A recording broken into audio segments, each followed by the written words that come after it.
All right, so this is going to be a pretty quick kind of deck thing that we're going to go on. Something I didn't really particularly plan on buying, but I decided to get into it. The Warhammer decks. So I'm getting the collector's edition of the Necron and the Hive Swarm, just because the slivers I'm fine with and stuff, but particularly I just don't care about the slivers too much. The Tyranids I don't particularly care for either, and I don't really play Warhammer or anything that much. I've played the RTSs and stuff with a friend of mine who's like a really big Warhammer fan, both the 40K and the fantasy version in the past. It's not bad. Um, I don't have a problem with the Space Marines. I like the StarCraft Marines a little bit better because there's like three or four like really popular games that have similar creatures and stuff that all kind of stemmed from, I think Warhammer. Um, I don't know when Slivers came out with in Magic, but Slivers would have been similar to the Tyranids and stuff. So I'm assuming somebody copied somebody there and just renamed them. We're going to have the upgrades for our Mordor deck finishing pretty soon, and then we're going to be putting in the Lash of the Balrog and stuff into the Mordor deck pretty soon as well. Mainly there is because we need removal to get rid of our Orc army in case something bad happens and we can't attack with it anymore. But the Necrons, so we're going to get the Collector's Edition, and that's going to be just a precon that I'm going to keep because they're all Surge foils. And then we're going to go back and get the regular addition to the Necron when we go and look at um, basically anything the game has. If I'm going to change the deck, I want to have it to where the cards are just going to be standard cards because I'm not going to replace any Surge foils, and those are going to be collector items that I'm going to keep. And then if I ever do a pre-con tournament or something, I might pull them out and do that. Although I'm not that serious into Magic, I mean there is ways for me to get involved with that pretty soon. I just don't really feel like getting competitive into card games because I mean I can do really good, but I've been looking at upgrades that people are doing anywhere from you know $30 to $300 to $600 or whatever for this Necron deck, and most of them are adding like creatures that like mirrors and stuff that enter and exit the battlefield a lot. I'm not opposed to it, but I'm not the big fan on that because uh,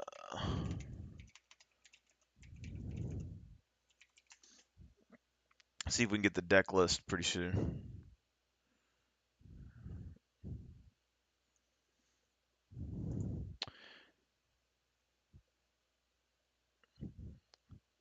I'm gonna end up showing you the same thing that I would do.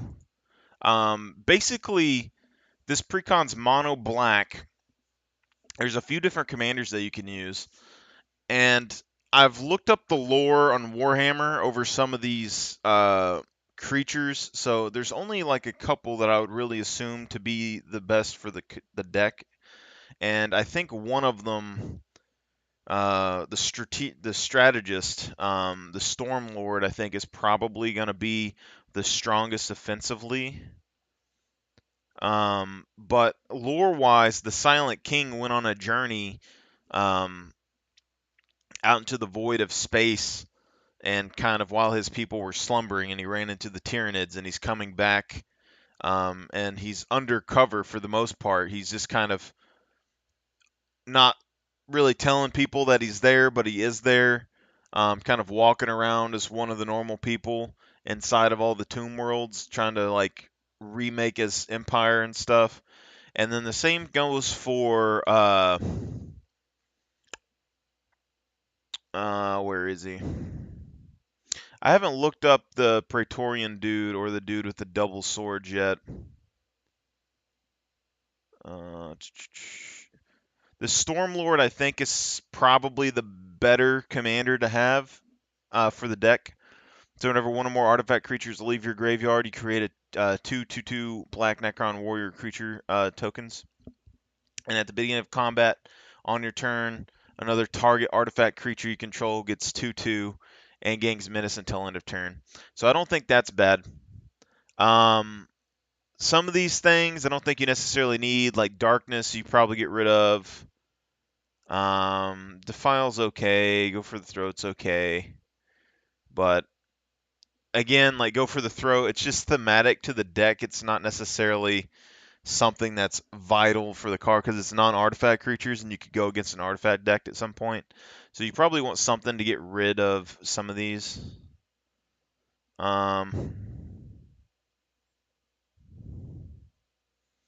and then they have like these boosters that you can get basically. Speaking of which, Death Mantle.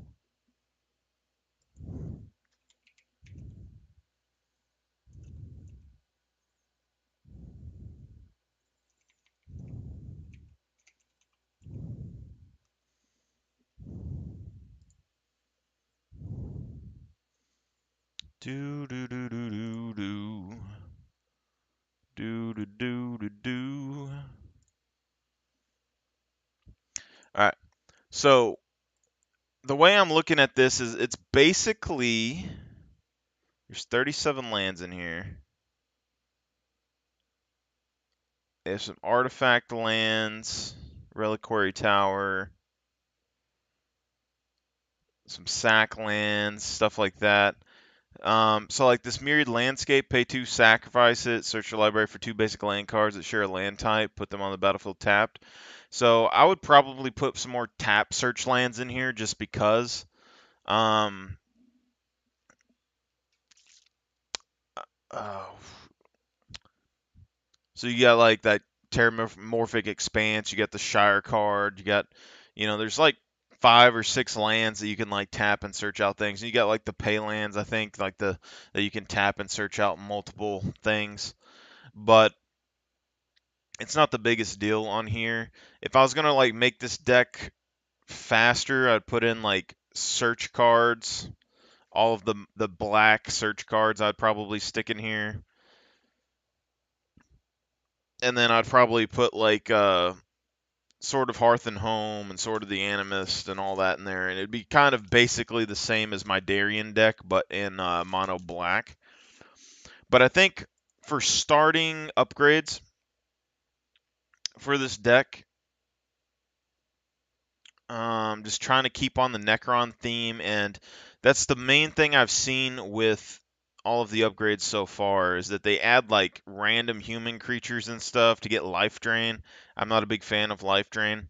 And thematically, I'm going to go through and kind of show you what I think is really good flavor wise. First off, I think both of these Citan just need to be cut from the deck. I don't care how powerful they are. The thing's an 8 drop for 8/8.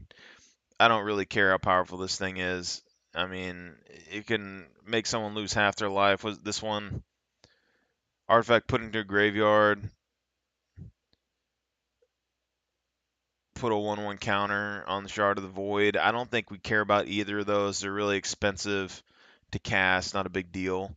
This Scorpioid Destroyer, when an artifact enters the battlefield under your control, gains first strike until end of turn. I don't think that's necessarily the biggest deal either. We could keep it in there for flavor, but I'd probably cut this as well, because why? Like, why have this here? Um, I mean, it still could be useful with what we're adding, so you could leave it in there. Artifact, creature, noble.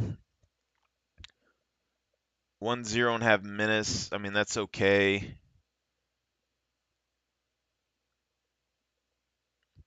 But basically, these have a lot of triggered abilities, which means that we can run stuff similar to our Darien deck in here.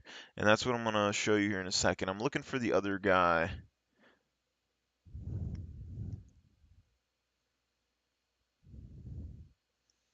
This has all activated abilities of all artifacts in your graveyard. That could be good. You could have artifact lands.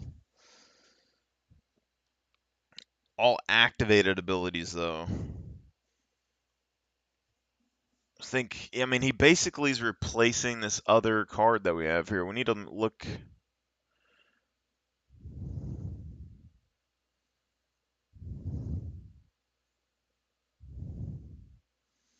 I don't think there's that many. Like, there's this guy,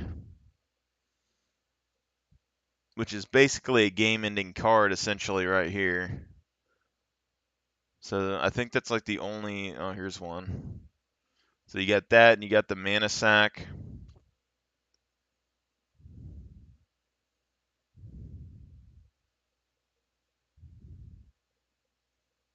Okay, so you got a resurrection card.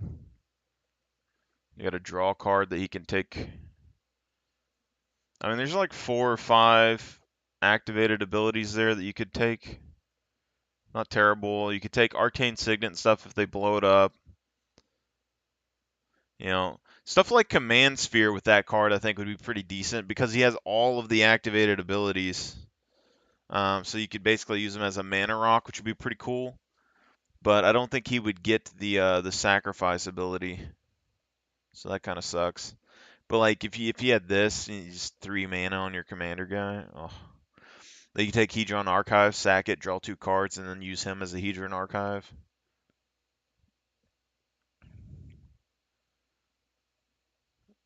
Yeah. Oh, there's Sculpting Steel in here.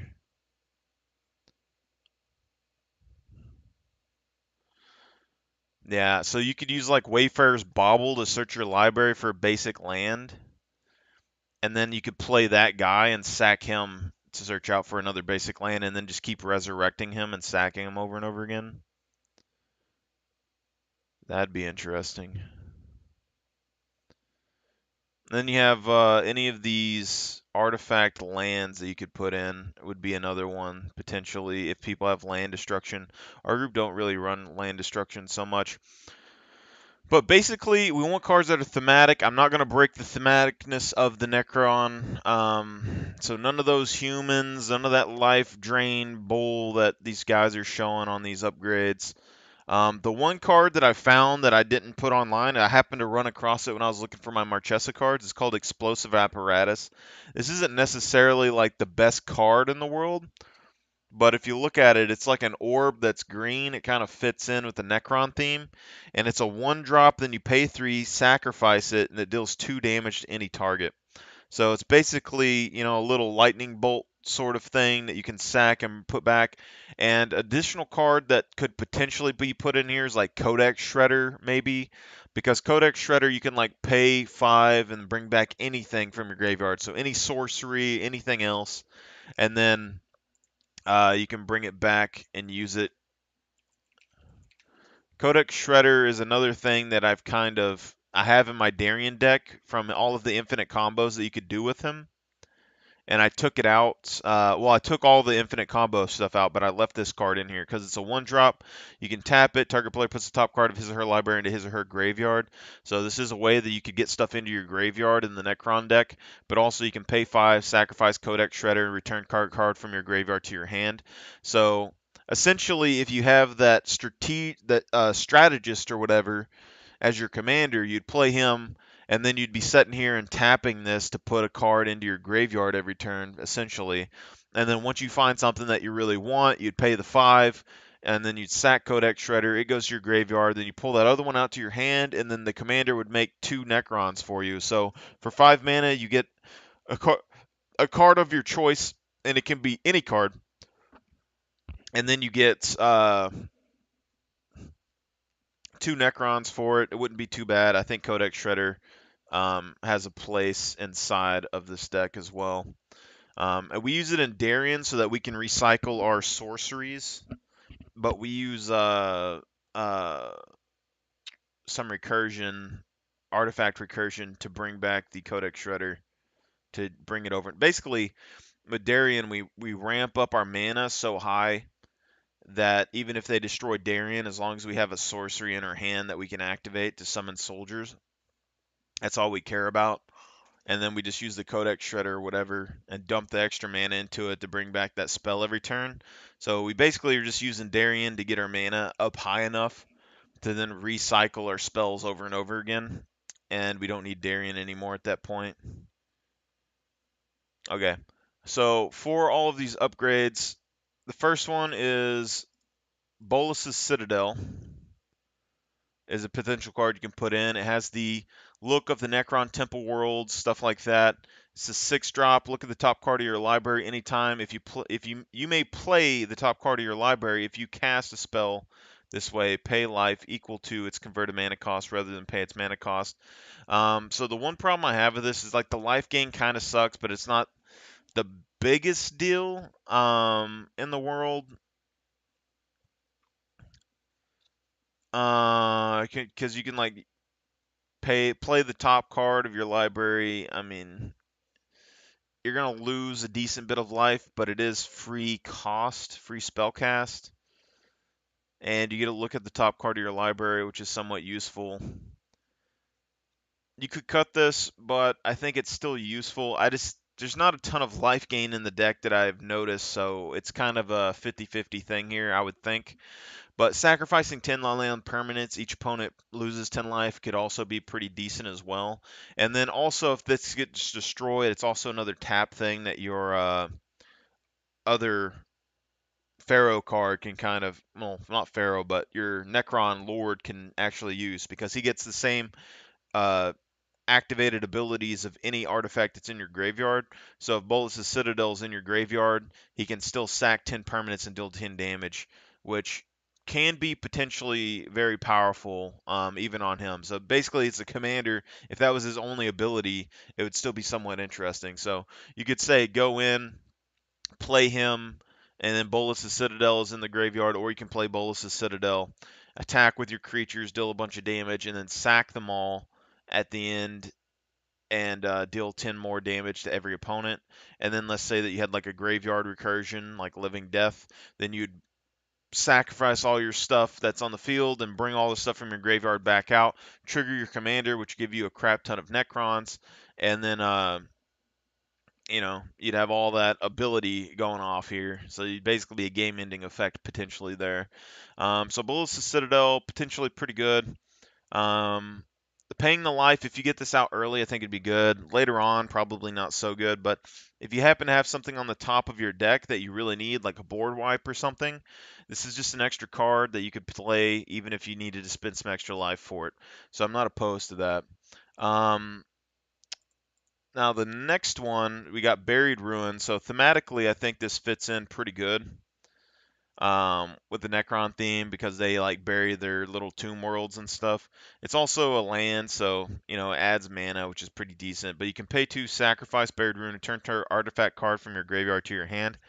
So if it's like Darien in any sense, you could sacrifice Buried Ruin. I don't remember if we have Buried Ruin in our Darien deck or not, but you can sacrifice Buried Ruin and then bring back like Codex Shredder, and then use Codex Shredder to bring back a sorcery, or you can bring back any of your Necrons that you could potentially want. But this is also pay 2, bring back something from your graveyard, and could potentially give you 2 Necron soldiers. So that's always a plus, and I think with that commander it'd be really strong. This also lets you say if you did have Codex Shredder down, you could play uh, Buried Ruin, tap 2, sacrifice it, bring back Codex Shredder, make 2 2/2 Necrons, and then put Buried Ruin down, pay 2, sacrifice it, bring back Codex Shredder, which is an artifact which will give you 2/2 Necrons, and then pay to sack Codex Shredder again to bring back uh, Buried Ruins. I need to make sure that I'm not saying that wrong. Is it any card?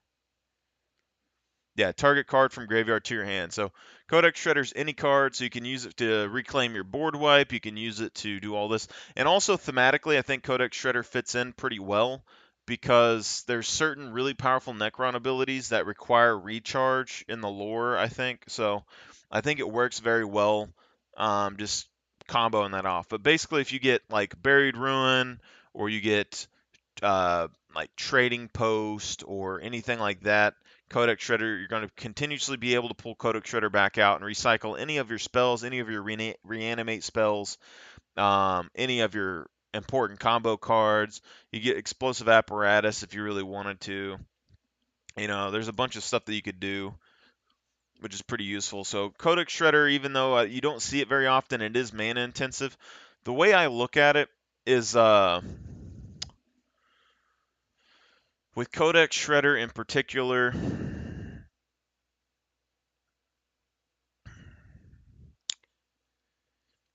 in my Darien deck, I have so much mana ramp in that deck because Darien requires it, and it's the best way I found to play him. That the mana cost of like something like Codex Shredder or something like what you call it, even like those old draw cards that's like pay 5 and draw a card or something. None of that bothers him because he has like 3 or 4 times the mana of everybody at the table. So something similar. So we got Debtor's Nail. This is another one that we're going to get for the Mordor deck, but I think it also works for the Necron deck. This one in particular because it has the green and all the spirits in the background. It's an enchantment for 7, so I would replace one of those Citan with this. At the beginning of your upkeep, put target creature card from the graveyard on the battlefield under control.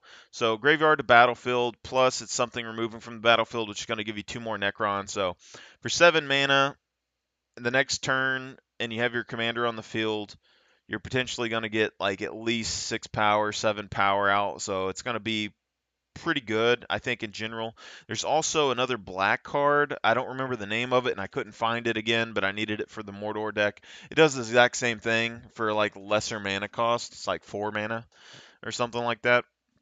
So every turn it lets you pull something from every graveyard, but this is also target creature card from a graveyard. So every creature, and the other enchantment I believe does this as well. So you can use your opponent's creatures if you need or anything like that. And since there is the biotransference card in this deck, you have the potential of turning those into artifacts or something along those lines, which is additional benefit. I don't really know how much it would benefit you, but it is an additional benefit if you do happen to take some of your opponent's stuff here. So Debtor's Nail I think is pretty good. Pretty cheap card, 30 cents.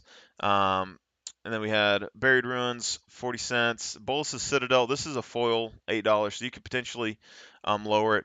My thing is like when I build decks that aren't foil decks, I like my really important cards to be foil. That way when I'm playing with other players, they kind of understand what the important stuff of my deck is because I do play with younger people as well, teaching them the game.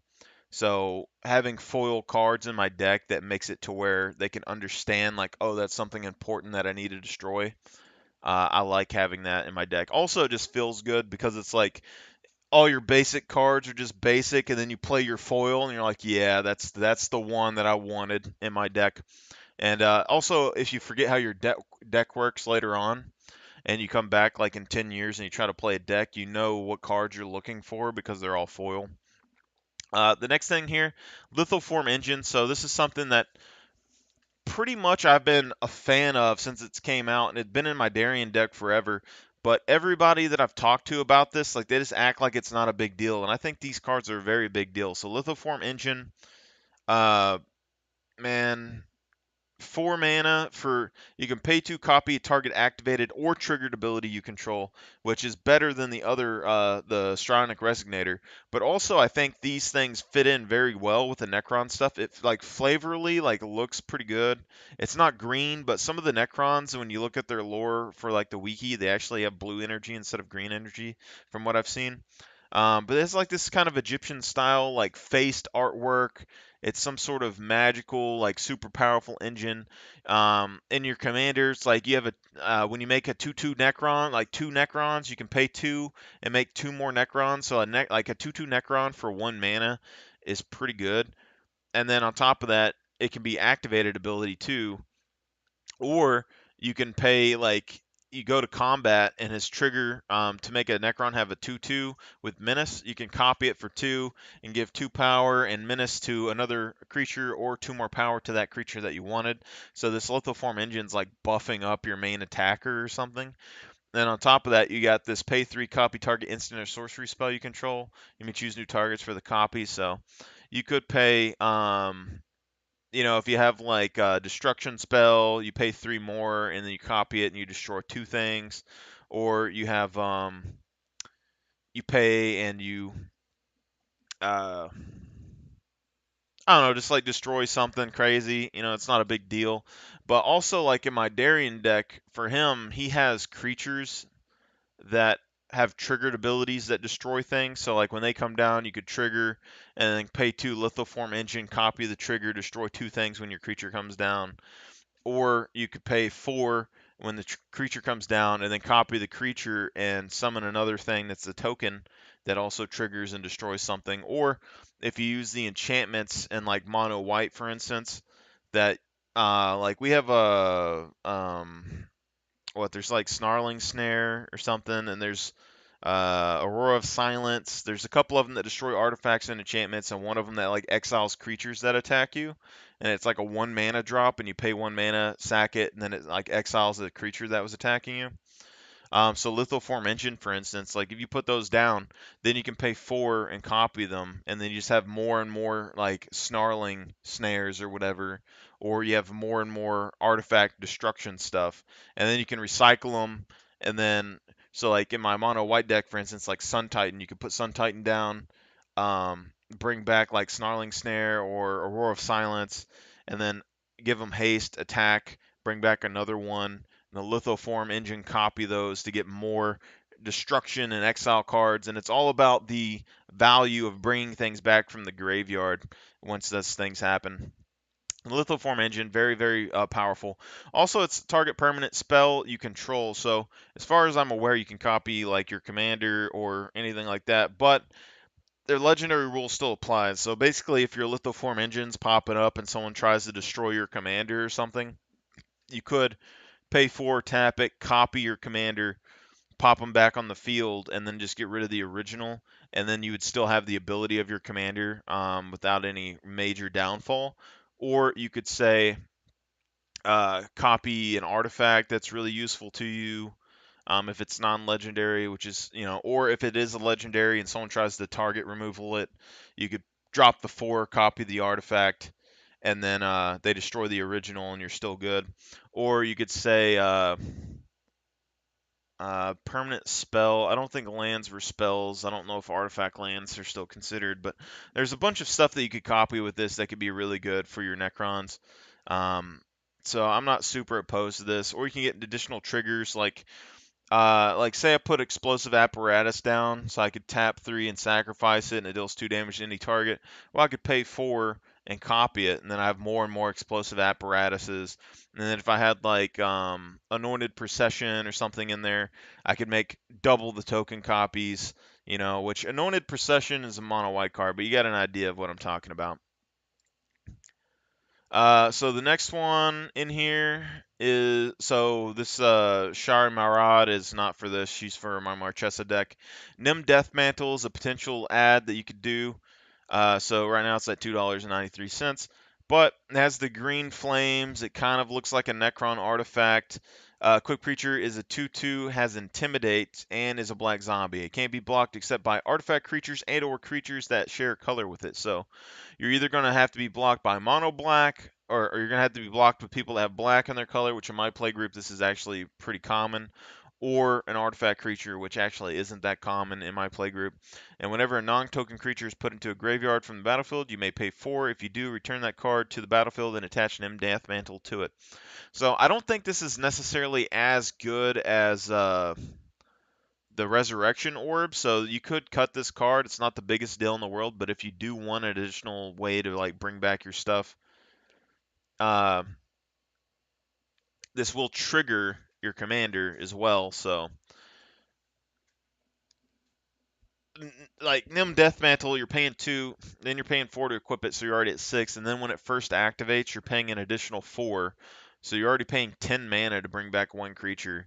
But your commander kind of offsets that negative a little bit because you will get 2 additional 2/2 Necrons potentially. But with Resurrection Orb, I think it's like pay whatever. I think it might be 4 to equip, and then when the thing dies, it comes back automatically. But then you have to reattach for 4 mana, I think, as well on that. But Nim and Deathmantle is just a little bit less powerful, I think. But it also gives you a buff where the other one doesn't. So there is that as well. potential good ad. I mean, 2/2 buff. Like even if you put this on a token or something randomly, it becomes a 4/4 Necron. I mean, not nothing terrible. I don't think it's terrible. Also,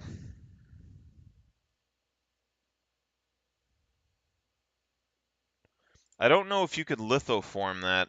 I mean, you could copy this because it's not a legendary, so you could like copy this Death Mantle and equip it on multiple creatures if you wanted to, which is a positive. But I don't know if you can copy the ability of this and give it a different target. So it says you can choose new targets for the copy. I think you'd still have to have it go to the graveyard. But if you had like a board wipe happen, maybe potentially you could copy the effect and then pay 4 and bring back 2 cards. That would be kind of interesting because you could have your commander down and then yeah, commander and another creature go down. You have Nim Deathmantle connected to one of them. They board wipe. Your commander goes to the you send it to the graveyard, and then you bounce it back and the Lithoform engine this, and then bring back an additional creature, which would trigger the commander and put 2/2 Necrons back on the field, which would be pretty interesting. So the next card that we have is Stronic Resignator. So this goes with Lithoform Engine always. The reason I always use these two cards, especially my mono white decks, is because I use a lot of triggered abilities, and those decks have a lot of triggered abilities which you can copy. So in my mono white Darien, for instance, all of my basic creatures in that deck, they search out lands from my deck and put them onto the battlefield, so I can pay 2 or whatever, copy those triggered abilities, put in additional lands, and then I can resurrect those cards after they die and put in additional lands. And then I have sort of like the Animith or Hearth and Home or whatever that I can search out early and put them on the battlefield equipped to my creature, swing in, and those trigger to draw out a land from my deck, which then I can pay 2, copy, trigger an additional land from my deck. Or I can have like my creatures that come in and let me search out a card on the or an equipment card for my deck and put it on the battlefield. I can then pay 2, copy it, bring out 2 artifacts from my deck, put it on the battlefield. So very powerful card that you can play. I don't know why most people don't play this card. It's really good. But a lot of people that I play against have like activated abilities, I guess, for the most part. But trigger abilities, I think, are really good. Even enter the battlefield effects. So like in mono white, for instance, you have like Captain of the Watch, which isn't very like played very often because it's like a 6 drop that gives your creatures a 1/1 buff and like gives you 3 more soldiers or something. So it's not like the biggest thing in the world. But when you have something like Stronic Resignator or Lithoform Engine or Anointed Procession down, like you'd play that 6 drop, and then you can pay 2 more to get 3 more soldiers, basically, or you can do you have Lithoform Engine, and you can use Lithoform Engine to copy Stronic Resignator, and then you can use Lithoform Engine to copy like um, Captain of the Watch, and then pay 2, copy the ability from those from both of the Stronic Resignators. There's a bunch of crazy stuff that you can do with these 2 cards together. So especially mono decks that search out lands from your deck or whatever using those swords. There's 4 weapons now that search lands out from your deck, and there's quite a few equipment searches that you can do in a lot of different decks. So for me, it's just always been a really powerful option, and people don't use these cards enough. But I think thematically, these things look really cool and Necron like. They do have blue energy, which isn't exactly Necron, but I don't think it's that big of a deal because like there's a little bit of blue energy here. Some of the stuff that you can find, the Necron pictures, they have blue energy instead of green. So I'm not super like upset about this being blue instead of green. But also, we could always, dye it, or I could get a proxy card or something if I really wanted to.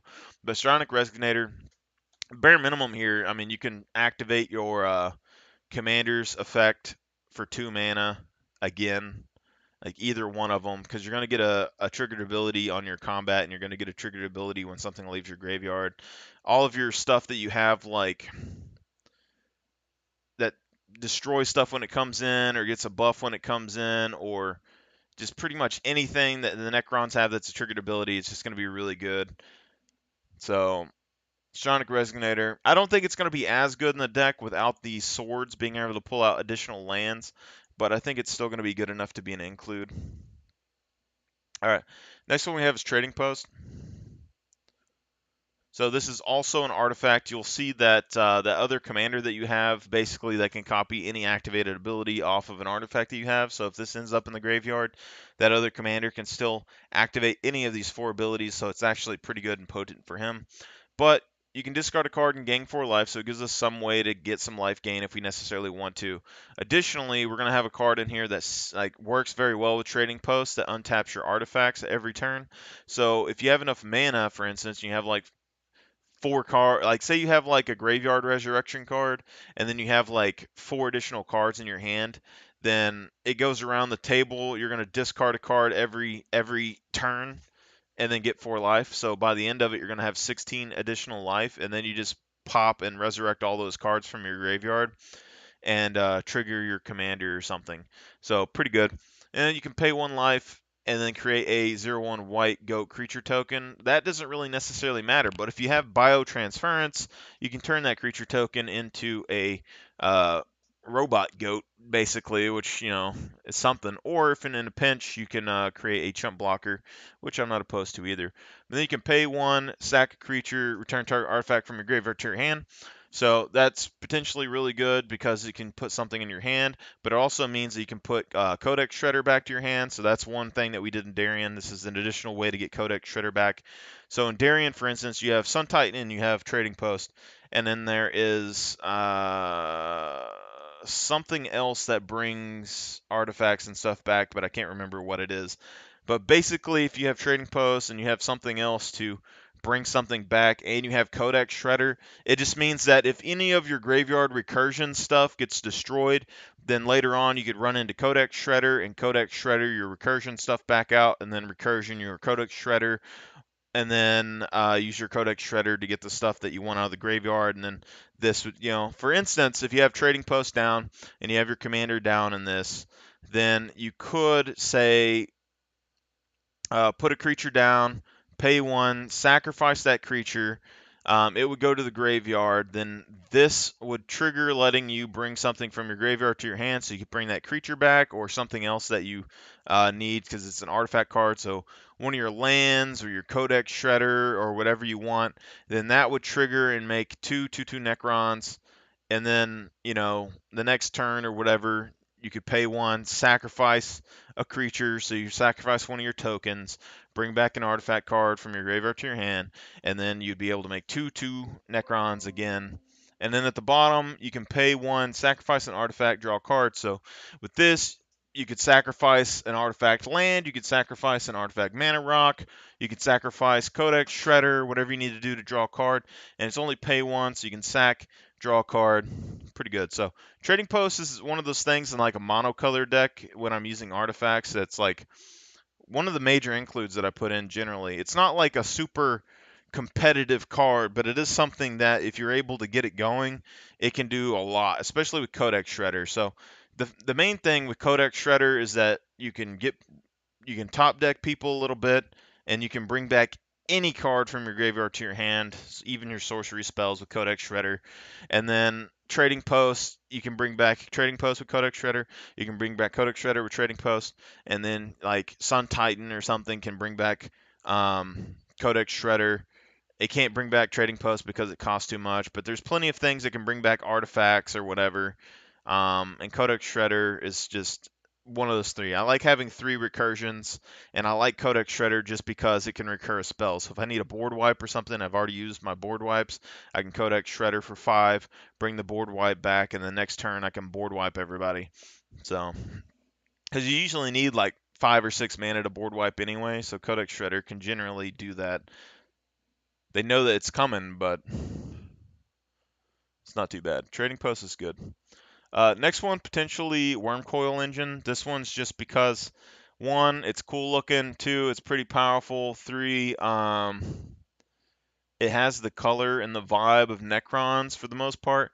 It also is Death Touch and Lifelink, which is something that this deck doesn't really have much of. So you're getting a little bit of additional life gain. You're getting some protection and some ability to swing through with the Death Touch, but also Wormcoil Engine just has a natural protection sort of in it. So when it dies, you put a 3/3 colorless Worm artifact creature token with Death Touch and a 3/3 colorless Worm artifact creature token with Death Touch onto the battlefield.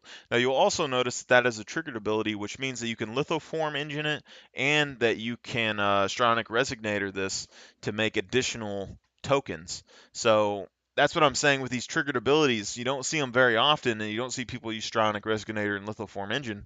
But those two things are like very vital to a lot of decks that I have because they just make every card that you put in just that much more potent. So like if you have a card in your deck for its triggered ability and it's vital to your deck, why wouldn't you want to copy it and then make additional triggers? You know, it makes every card twice as good. So I never have any problem with Lithoform Engine and stuff coming down. It's just very, very potent. I mean, even if you have like cards that when they die or if they enter the battlefield and it lets you search out a card or search out an enchantment or something, and you just Lithoform or Stronic Resignator, bring those back. But this right here, 6 mana, Death Touch, Lifelink, and then there's no winning at this point if you have Stronic Resignator and stuff down for the most part, because you're just gonna like you could copy it when it enters the battlefield or whatever in the first place, just with Lithoform Engine. You could just copy it and make a token copy of Wormcoil. But then also when they both die, then you get two death triggers. This thing would go to your graveyard. You're gonna get 4 tokens, and then you can just bring back Wormcoil Engine at some point from your graveyard, get two Necrons, then Wormcoil comes back, it dies, you get two, or you get 2 tokens here, then you just keep bringing it back and forth. You're doubling up on tokens every time, and you can do Stronic Resonator and stuff to bring additional ones out. So not anything bad, but also it's a form of life gain. There's only like 1 or 2 life gain cards in this whole deck, so additional life gain is going to be really good, especially if you have like Bolas Citadel or something in there. I think all that's going to be pretty good. Next one is going to be Stratascythe. So we had 2 different scythes that we were looking at. Stratascythe, I think, is just a little bit more better for combat. Essentially, though, like looking at Necron lore, that's why I started looking at the scythe. So there is a scythe that when you kill an opponent's creature, then you can bring it back from their graveyard to your side of the field and equip the scythe to it. And I'm not opposed to that because you could just copy that scythe with Lithoform Engine or something, and then have multiple scythes and just kill people and keep bringing more and more creatures from their side of the graveyard to your side, which would be very good. And I think it's potentially like pretty good. But Stratascythe is a 3-drop with imprint, so it enters the battlefield. You search your library for a land card and exile it. So you're getting rid of some lands from your deck, so your deck thinning a little bit, and then uh, it gets 1/1 for each land on the battlefield with the same name as the exile card. So, I mean, even if you play this turn 3, it's coming out, you're getting rid of 1 land from your deck, and this thing becomes a 3/3 equipment for 3. You can just put, and then with the Necron thing, their nobles and their lords and stuff, the scythe is like one of their main weapons that they've had for like a long time. That's like a sign of nobility. It's like a war scythe. So just having this on the battlefield, you're going to be able to basically uh, put it down, equip it to a creature, get rid of a land from your deck, which is going to help you thin it a little bit. And then even if this thing gets destroyed and you bring it back later or whatever, you're going to get additional lands out of your deck as well as the 1/1s for each land on the battlefield. So your creature's just going to keep getting bigger. The equip cost isn't super crazy. Three cost. I mean, you're 6 for this, but late game, it's still going to be something that you put on the field and someone's going to have to deal with. I think some of our cards have trample. I don't remember. But even if they have like lifelink, this is going to be where you get your life back from. You could potentially make copies of this. So I'm going to post to it. You could cut it from the deck, but I think it fits in flavor-wise. The next one is Unwinding Clock. There's a couple of these. The other one you have to play spells for, though. But Unwinding Clock is a 4-drop. Untap all artifacts you control during each other player's up tap step. So the reason why this is important is because it's going to go kind of with a couple of different cards that we have. So you have that one Necron Lord that you can tap all like you can tap all artifacts that you control, and then like players lose life equal to that. So if you have Unwinding Clock, you're going to be able to trigger that every single turn, and you're going to be able to attack. Um, yeah, you'd be able to attack during your turn, and then during the next player's untap step, they would untap, and then at the end of their turn, you'd be able to tap them all, deal damage to everybody. So I'm not a big fan of life drain, like that incremental life drain stuff, because it's really annoying. But this would give you a potential win con here, as well as be able to give you additional mana with all your mana rocks and stuff, as well as give you, basically vigilance on your creatures, or if players try to like play a spell that taps all your creatures down, then this would just untap them again. But also things like Trading Post, you're going to be able to activate them multiple times, and it's going to be pretty good. But also things like Lithoform Engine will untap. So say like your opponent's turn, they exile your graveyard or something and trigger your commander, then you could at least Lithoform and copy his effect and get additional 2/2 Necrons. Or if like Nim Deathmantle triggers, Unwinding Clock's going to untap your mana rocks as well as give you, uh, Stronic Resonator. You can copy Nim Deathmantle's trigger. Also, the thing that we didn't talk about is Debtor's Nail is a triggered ability. So like these enchantments and stuff that trigger on your upkeep, you can Nim Deathmantle those and pull additional creatures out. Um, you know, so I mean, there's a bunch of stuff that you can do. Even like Bolus's Citadel, you could like sack 10 permanents, resurrect them or replace them, and then untap it the next turn and then sack 10 permanents again. So if you had a bunch of creatures and you're trying to end the game and you had like that untapping stone, you had like 20 creatures and they only had 20 life left. You could like attack with your creatures in a turn, sack 10, lose 10 life. Next turn they untap, tap this, they lose 10 life again, they lose. So all that stuff is pretty good. The next card is Gauntlet of Power. Thematically, this fits in with the. Uh, Actually, I need to look up another one too. But thematically, this fits in with some of the artifacts that you see from the Necron Warhammer stuff. But Gauntlet Power ends the battlefield. Choose color. Creature's chosen color get 1/1. Whenever a basic land set for mana of the chosen color, its controller adds an additional 1 mana of that color. So it does help your opponents, but it also does get. Well, it does help your opponents if they have black in their color deals, which I don't think it necessarily matters if we help our opponents with additional power or not. But it is going to give you additional mana, which is going to be pretty good. And thematically, I mean, I think it just fits in with the kind of equipment stuff. It's doubling your mana, so it's basically another Cage Sun. And that also means that if you have Cage Sun in this out, you could potentially get, 2/2 buff onto your 2/2s. So they're already going to be like 4/4s, which is pretty good. The other thing I think fits in kind of thematically with the Necron stuff that is in here is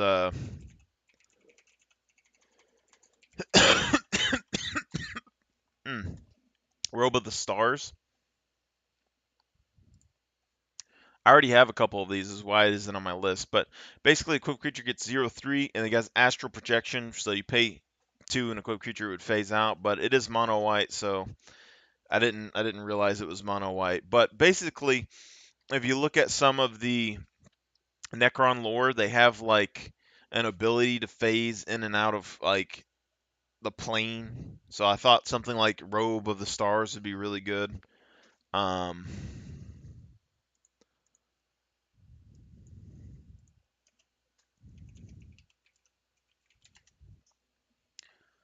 See if we can find some similar cards.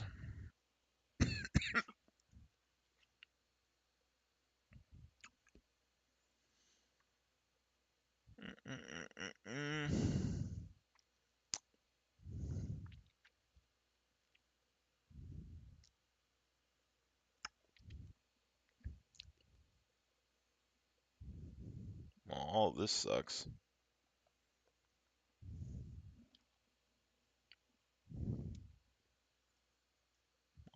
that sucks indeed.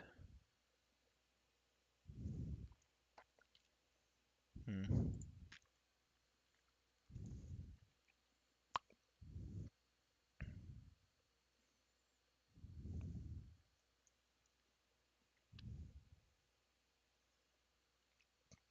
Hmm. Anyway, if they do have a black card that phases in and phases out, you can send me a message or something. That'd be really good. But I think, if Robe of the Stars did fit in the deck, I think it would be perfect because they would have that ability to phase in and out of combat. So the next is the Helm of the Host. And then we have Darksteel Forge, Necromancy is a potential thing. Paradox Engine was another potential thing. So with Paradox Engine, it's basically untap all permanents, and not only permanents you control, but it's whenever you cast a spell. So I don't think it's as good as Unwinding Clock, and as well as it saves you money and stuff.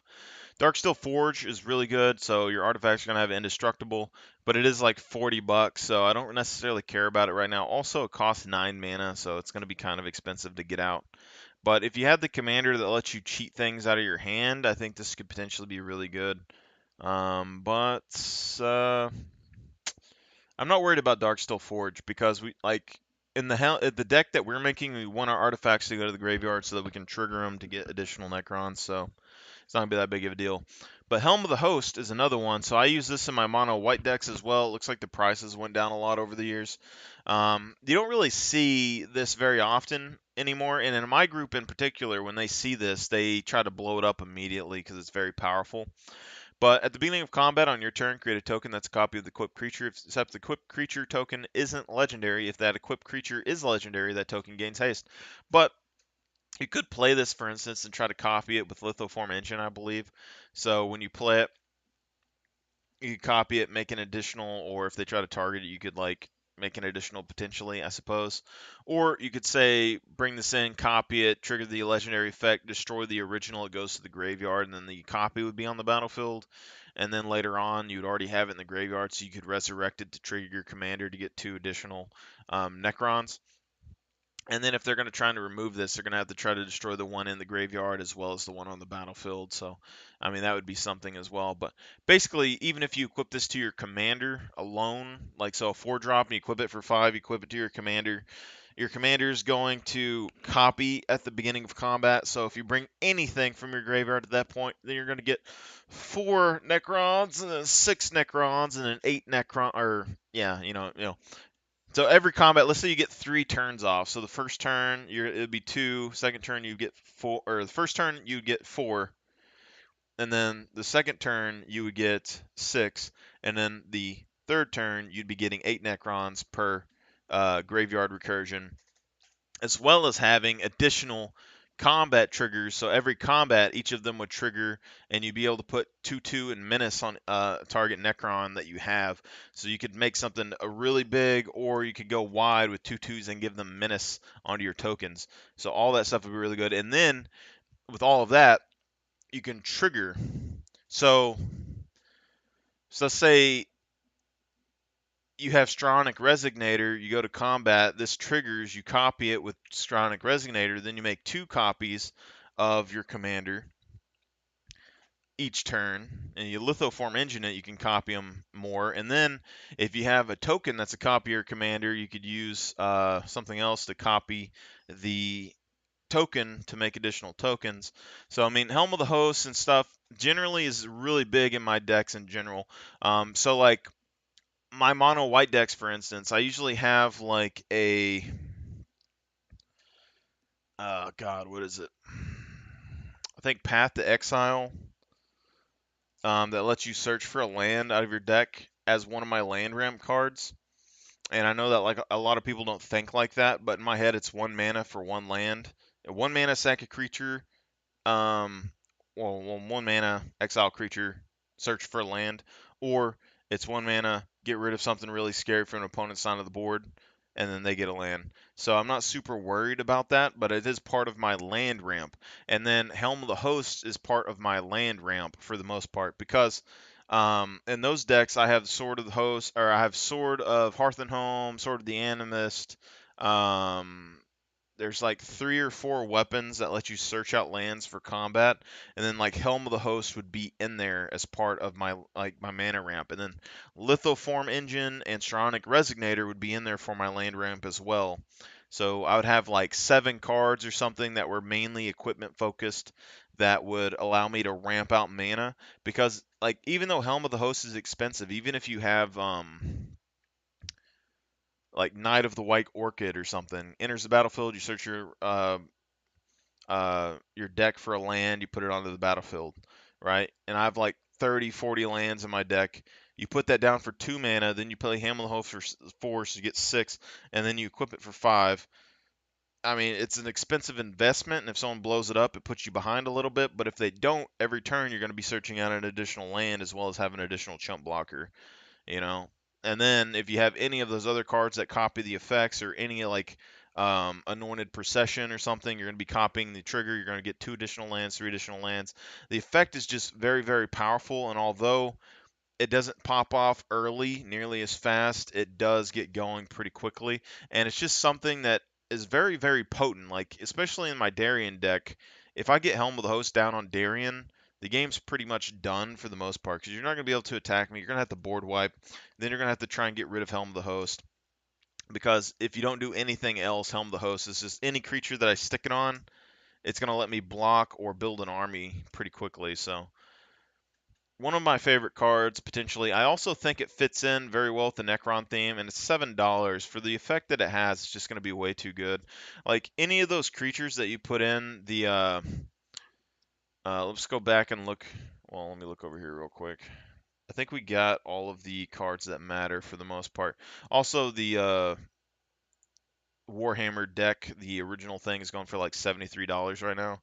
So we still have to buy this at some point before we get the upgrades.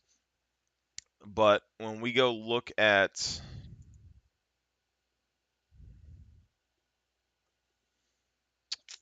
this Necron deck, for instance, let's just look at some of the stuff that we can copy. So we can copy, select the Silent King.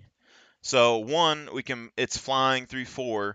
We could put Helm of the Host on there and get one of these each combat, and then attack with them. So like the first turn, we'd be able to mill 6 cards and then put 2 of those into our hand, which would already be pretty good, you know. The Traveler guy here, he's a dude like lore wise. He is also, you can see how he has more blue energy than he has, like a little bit of green, but he also has that blue energy. What's in his hand is a scythe as well. So that's what they like, is a scythe for the Necron. It's one of their noble weapons. That's why the scythe is potentially an add-in to this deck, because it's something I can put on my nobles to make them very big, and they just keep getting bigger the more land they control, which I think thematically makes sense with the Necrons. But the Traveler, whenever it attacks, you may cast an artifact spell from your hand or graveyard by paying life equal to its mana cost rather than paying its actual mana cost. So it's basically Bolas' Citadel, sort of. Um, but this also means that you can copy that effect with Stronic Resignator or Lithoform Engine, or um, Helm of the Host could copy it because you get an additional token. So if you have this on and you get any of those effects on the battlefield, you're potentially going to get 2, 3, 4 um, cards from your graveyard on the battlefield pretty quickly. And then that also could trigger all your other stuff. So then you got Canopek, Scarab Swarm, enters the battlefield, exile target player's graveyard. For each artifact or land card exiled this way, create a 1/1 colorless insect artifact creature token with flying. So even if you copy this, I mean, it enters, you get to exile target player's graveyard. You have Lithoform Engine, you have Stronic Resignator. You get to copy that effect for like 2 mana. You get to exile 2 players' graveyards, and then you're going to get additional 1/1 colorless insect artifact creature tokens with flying. And then even you have like Helm of the Host. This is 4 mana to drop. You exile someone's graveyard. You be able to get Helm of the Host on it for like 5 mana. So instead of playing that Cyan or whatever that you're playing, that's 9 mana. You can pay 9 mana to get this Scarab Swarm thing to enter on combat again, and then trigger and exile another person's graveyard. Exiling their graveyard every turn, and then making flying Scarab Swarms, I think is really good. You look at Canopek Spider. Whenever another non-token artifact, creature, or vehicle enters the battlefield under your control, draw a card. So this right here, like it comes in, something enters the battlefield. So like you have your commander in, you bring something from your graveyard, you get 2 Necrons, you're going to be able to draw 2 cards. You can copy this for 2 mana and then make an additional draw additional 2 cards, or or 1 card, basically 2 mana, 1 card draw. Pretty good. And then like if you're copying that with Helm of the Host, I mean it's going to get ridiculous because every turn you're just going to be getting more and more card draw.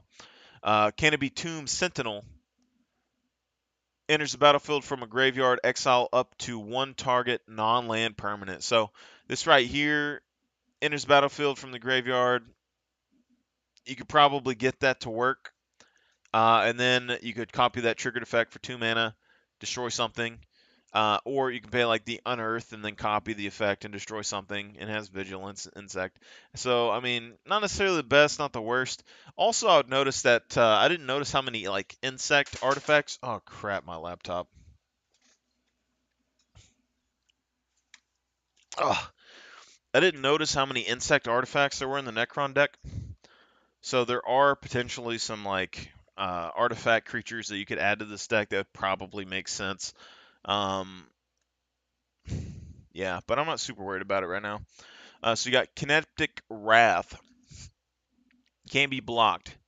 When it deals combat damage to a player, you may pay 3 and sacrifice. If you do, search your library for up to 2 basic land cards with the same name as the land you control. Put them on the battlefield tapped and shuffle. Something like this is something I would put like even in my Darien deck, even though it wouldn't make sense necessarily. 3 mana for a 2/1 that can't be blocked, and then you can pay 3, sack it, search for 2 basic lands. But you could also, when this attacks, copy the effect for 2 mana or whatever, and then pay 6 and then get 4 lands. I mean, it wouldn't be mana efficient, but you can work. And that's the thing that bothers me a lot when I play people. Like I get that mana efficiency does help your deck run smoother, faster, more competitive, but I played colors that weren't considered mana efficient to begin with, and then I ended up increasing my mana production so much that I just overrun people. Like I'll overrun green decks with mana. I get more mana than every other green deck, basically everyone at the table. So when you play a mana inefficient color, you can whine about it being inefficient, or you can just add in a bunch of stuff that makes it way more efficient and have your deck just be way powerful. That's all that matters. Just find a place to put the mana. I don't think there's that many, if any, mana sinks in this Necron deck, so that's probably the biggest concern I would have with all the mana ramp you put into it. Is it doesn't seem like there's that much stuff that you could dump mana into, unless you have that untapping clock. So Chronomancer, it's a 2 flying, pay 1, sacrifice another artifact, draw a card. So I mean, Helm of the Host, you could copy this, but other than that, there's not a whole lot you could do.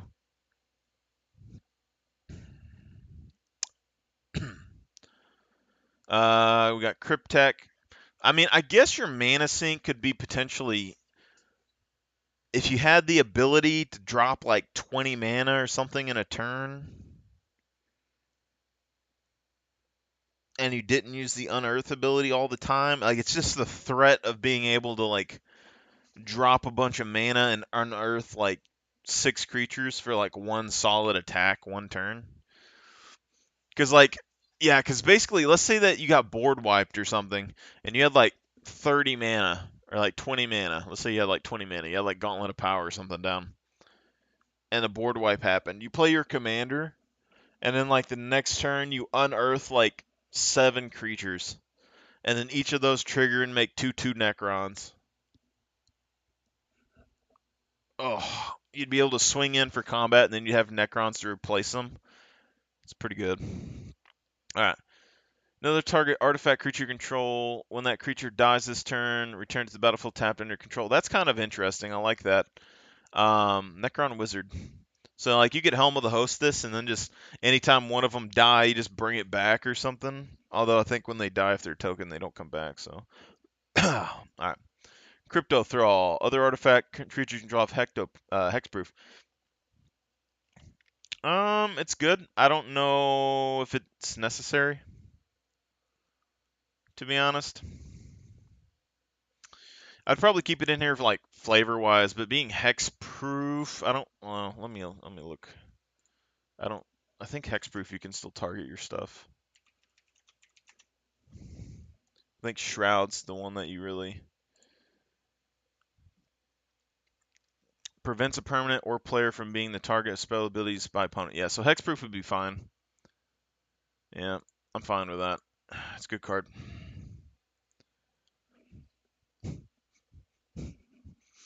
But if you have Helm of the Host on here or something, you could copy this, and then even the Crypto Thralls would have hexproof. You just make a bunch of them, you know? Flayed 1. When Flayed 1 enters the battlefield, mill 3 cards. So, I mean, you could copy this effect to mill multiple cards. It has lifelink, so that's pretty decent. I'm not sure if this is necessary for the deck or not. Potentially could cut this. Milling 3 cards.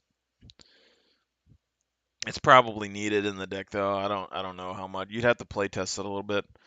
It can be blocked by 6 or more creatures. That's crazy. It has Unearth 6. So, I mean, 6 drop 6/6 that has to be blocked by 6 or more creatures, so it's going to get in anyway. This is already kind of interesting because basically if you have like that Strata Scythe or if you have Helm of the Host or pretty much anything here, you could just copy this effect. Like, if you put a Strata Scythe on here and it becomes like a 20/20 and they have to block with 6 creatures, that's already going to be pretty big in the first one, so I'm not opposed to this Hexmark's Destroyer. I like it. But we would need a way to buff up its damage. Like, we have Cage Sun and Gauntlet of Power potentially, so you could already get it to like an 8/8. And then, I mean, anything else that buffs it would just be like extra on top of that. I mean, if our commander, it can give it 2/2 and menace, and then you can copy that ability to get it bigger. So you could potentially turn this into a really big boy every turn. Sacrifice on this is that mana guy, so you could copy him with Helm of the Host and get additional mana if you wanted to. Like, if you put Helm of the Host on this guy, you could copy him and then like sack the copy every turn for like 3 mana, which wouldn't be terrible. Imhotep the Stormlord, I think, is the ideal commander for these because thematically, looking at all the lore from the different persons, I think there's like 1 or 2 people in this thing that I didn't look up. But the Silent King was basically traveling out into the voids of space, and then when he came back, he's like undercover and not really like taking control of the Necrons again like he used to. And then the traveler dude is kind of doing something similar where he shows up and he helps worlds that are in need, and then he like wants donations, and if they don't, they kind of fuck them up, but then if they do, then they're, pretty much on good terms. So I think Imhotep the Stormlord is the best commander probably for the deck. Also thematically, he's like a very very good strategist and like unbeatable Necron when it comes to strategy. And he's been fighting these wars and stuff. He's one of the people that woke up early and didn't have any brain fog or anything when he came in. But his downside is basically that he likes destroying and completely humiliating his opponents, and then he lets them live, so they have to live with their defeat and try to beat him again. And then every time that they lose, he like cuts off a limb or something. So it's pretty interesting. I think he's probably the best. But whenever 1 or more artifact cards leave your graveyard, create 2/2 Black Necron Warrior artifact creature tokens. And at the beginning of combat on your turn, another target artifact creature you control gets 2/2 and gains menace until end of turn. So he's probably the best commander you're going to get in this deck. And I would say potentially very, very good. Because you can copy all of those effects. If you get Helm of the Host on him, he's just going to copy himself and become super insane. Uh, Yeah, because like you can imagine, just with Helm of the Host, like turn 2, you would buff him by like he'd become a 7/7 on combat. Turn 3, 9/9, or actually it'd be more than that. So it'd become a 7, and then he would become uh yeah 7, then 9, yeah, then 11. It would get kind of absurd. So I would think having him potentially would be really good. But even if you had the Silent King, like just being able to mill additional cards, like if you had Helm of the Host Every turn you're going to additional cards, additional card draw, and you're going to get uh, mill and all that stuff plus flying. And you can copy it with Strionic and stuff. Alright, so this is a 4-drop. Locust Heavy Destroyer enters the battlefield. Each player sacrifices a creature. I mean, it's okay. I'm not going to say it's the best. It's okay. Thematically, I like the artwork and stuff. 4-drop. Everyone sacks a creature, so potentially it sacks itself for a token. Does have flying. You could copy the effect if you wanted to. I mean, it has Unearth as well. I don't know. I think thematically it fits for the deck, but I don't necessarily like the card. So like guard, pay 4, sacrifice, return all legendary creature cards from graveyard to your hand. So this is another thing. Like if if you had like 1 or 2 legendaries that were in the graveyard, and then you played that commander card that gives you 2/2 Necrons, and you played this and like sacked it for 4. So like maybe you do it 1 turn, maybe it takes you 2 turns, but then you get like 2 cards back from your graveyard, and then you get 2 more. Actually, I think it would just trigger him once, so you get 2 Necrons. Wouldn't be the best, wouldn't be the worst. I really like the card art on this one though. So we got Necron Deathmark. Enters the battlefield, destroy up to 1 target creature, and target player mills 3 cards. So this one's pretty good because we're going to be able to put it in. It has flash. We could potentially copy it with Sonic Resignator or whatever. Destroy 2 and then mill 6. So you'd probably want to destroy one of your opponent's creatures, and then target player. You'd probably target yourself to mill and get cards in the graveyard. But if you do, you could also potentially target your own creature, destroy it, and then bring it back to get additional 2/2 Necron. So I mean, it's some flexibility there. Necron Overlord. So this is the one that if you have Unwinding Clock, it would work very well with. So this dude has, 4-drop. You pay X, tap X, untapped artifacts you control, and target opponent loses X life. So potentially, if you have the Unwinding Clock and this guy on the field, on your turn you would attack, and then the next turn they would untap, and then you would pay X mana, which potentially would be your artifacts, and then you would be able to tap those creatures, deal X damage to target opponent, and then the next turn they would untap, and you just repeat. So as long as you have enough mana rocks here to keep this going, it'd be really good. The only thing I could really say about it is if you did do it, you might want to make some adjustment. Actually, do I want to buy another deck from these? I could just keep the card. I want to keep the foils like good, but do I want to spend $70 on an identical deck where I could just keep the collector's edition? Plasmancer, Necron Wizard, flying. Enters battlefield, search for a basic swamp card, reveal it, put it in your hand, shuffle.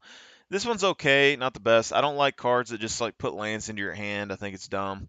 Unless you have something that pulls like 3 land cards or something to your hand, like every turn or whatever. But this thing, it's a 3/3 flyer at the minimum, potentially a 5/5 flyer with our commander for 4. So I don't think it's terrible. And you get 1 basic land, so it's something. And then, if you ever bring it back, you're going to get an additional land. So at least it's filtering your land. It's a Necron. There's not that many Necrons, but my hope is that they come out with additional collector decks at some point, and I'll just buy all the collector decks and keep them together and swap pieces out. Psychomancer. So you see that one has blue energy right there. So I think some of the stuff in the Necron can have blue energy, and it actually fits pretty well. Flying again, so it's 2 for a 1/1 flyer. Whenever Psychomancer or another non-token artifact you control is put into the graveyard from the battlefield or is put into exile from battlefield, target opponent loses 1 life and you gain 1 life. So this is the kind of card that I don't like. I don't like these little, like minimal little life drain effects because like they don't interest me a whole lot. And then like it kind of puts a target on you from your opponents. But I could see this being potentially good for uh, kind of a finisher move.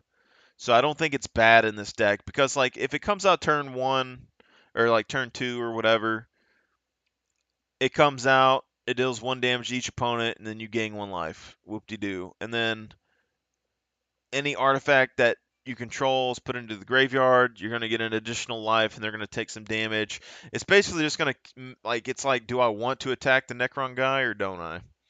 And then later on, if you have that Stormlord as your commander, for instance, and then you have a way to pull those cards, like say you have a bunch of mana, and you put this card down for 2, it's not that big of a threat, but then you unearth all your creatures, and you get like, let's say that you put your commander down, and you put this down, and you have like 20 mana, and then the next turn you unearth like 10 creatures from your graveyard, and then you're gonna get 20 Necron soldiers like just produced on the battlefield, and then you get to attack in with all those creatures, and then they get exiled at the end of turn, so then all 10 of those creatures are going to make your opponents all lose 10 life, and then you would gain uh uh you know 30 life, wouldn't it be? What, if you had 10 creatures come in, they attack, then each of them would trigger, so they would lose 10 life apiece, and yeah, and you would gain 10 life. Not the biggest effect, but it also is pretty good for like early game. It's not going to be the best, but it is a 1/1 for 2, potentially a 3/3 with menace for 2 with your commander, and it does have flying, so it has some evasion. It has a little bit of life gain, so maybe it's enough to kind of keep you in the game, but you could also potentially use it as a destruction card. It's just stuff like this. It just bothers me. Because like you have this and then like you board wipe or something, you'd want to like destroy your own stuff potentially. Royal Warden, so 5-drop, 3/2, potentially a 5/4. Enters the battlefield, create 2-tap, 2/2 Black Necron Warrior creature tokens. So you could potentially copy that with Psionic Resonator or Lithoform Engine, and then produce more 2/2s, or you could put Helm of the Host on it and produce more 2/2s every turn, which would be really good. And Unearth would also be very good.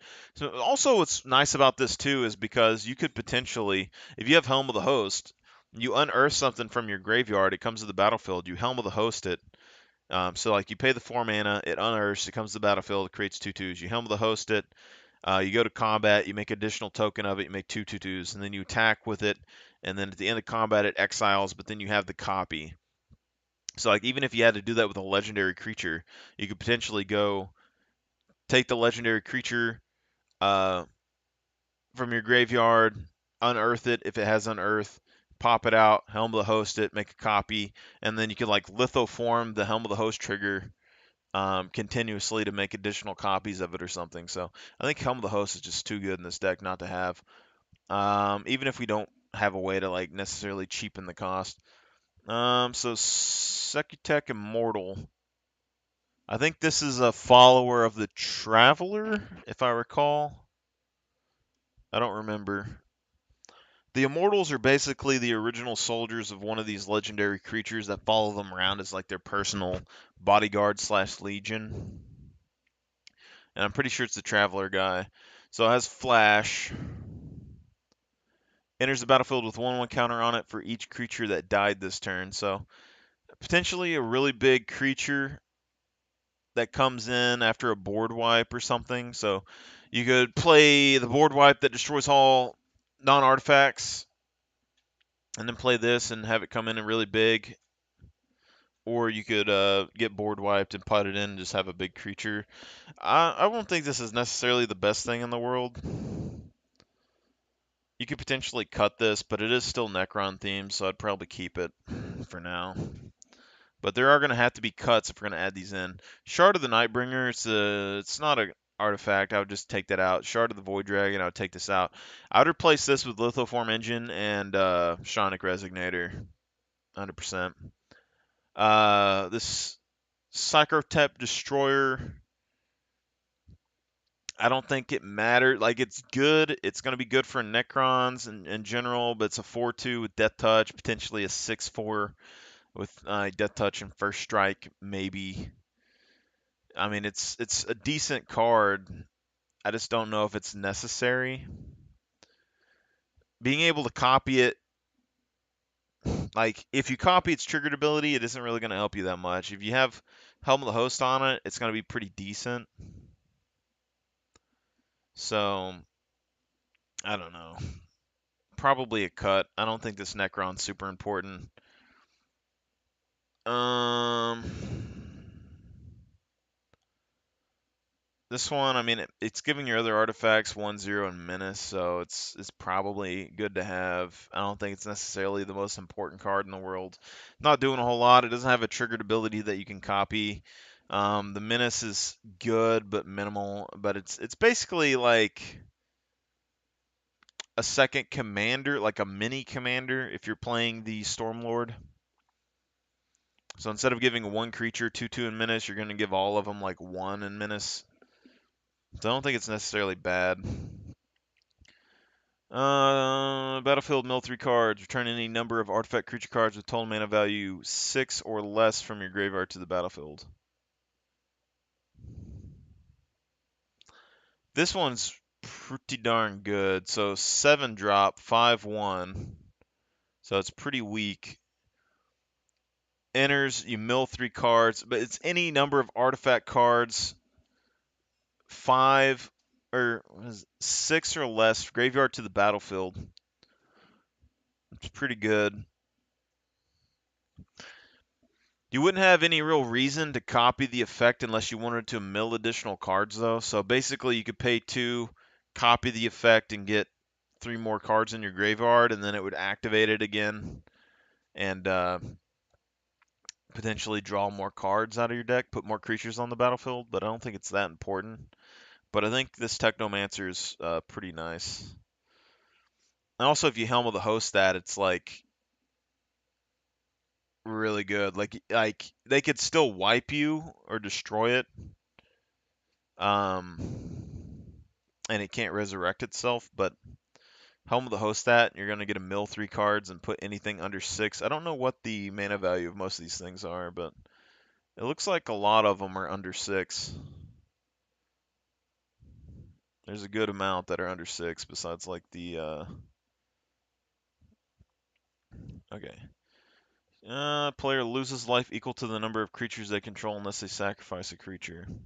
So I mean, it's creature removal or they take a lot of damage. I'm not opposed to it. I mean, it's a 5/4 flyer for 6, potentially a 7/6 flyer with also having creature removal. This Infinity,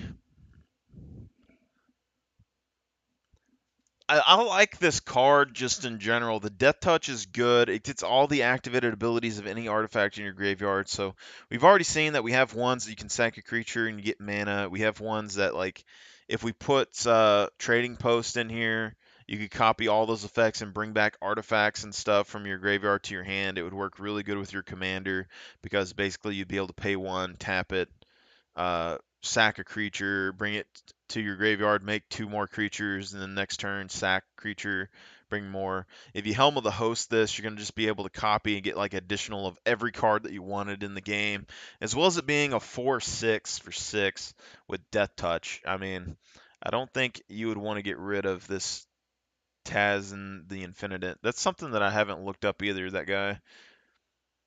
Trazyn the Infinite.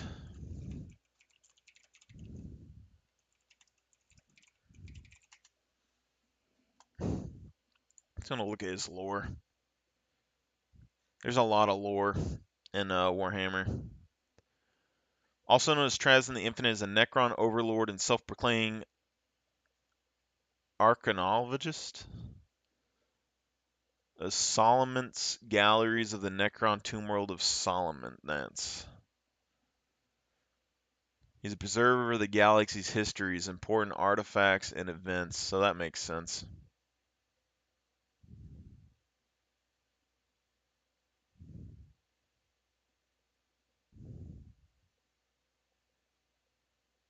Huh.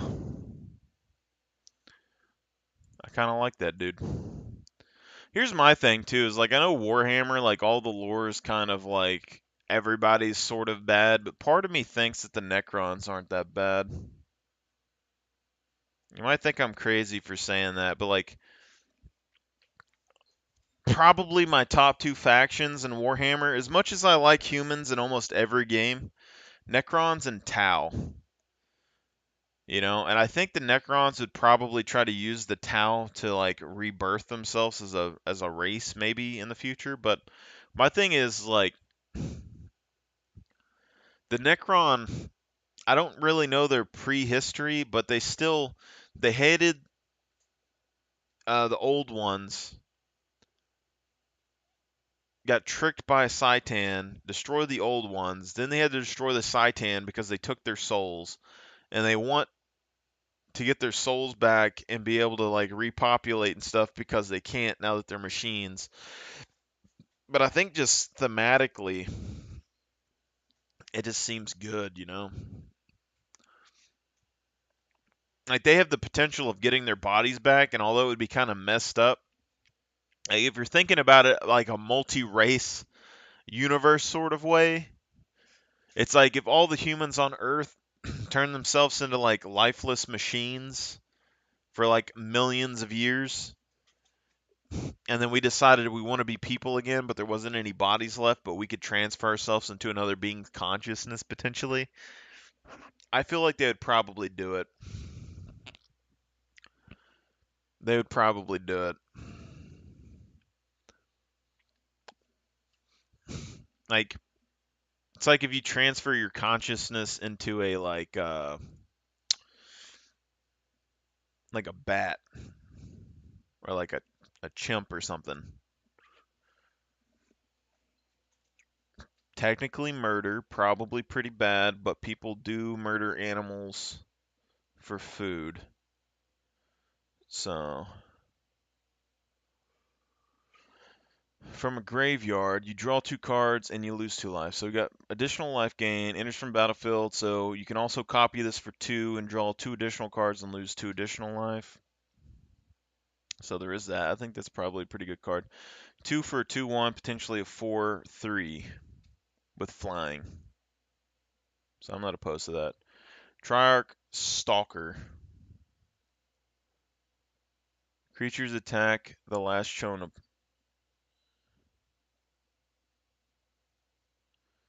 at the beginning of combat on your turn.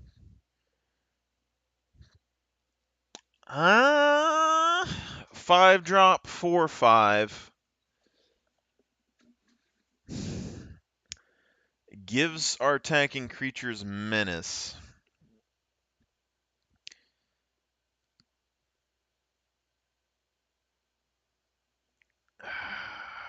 I mean, menace is good.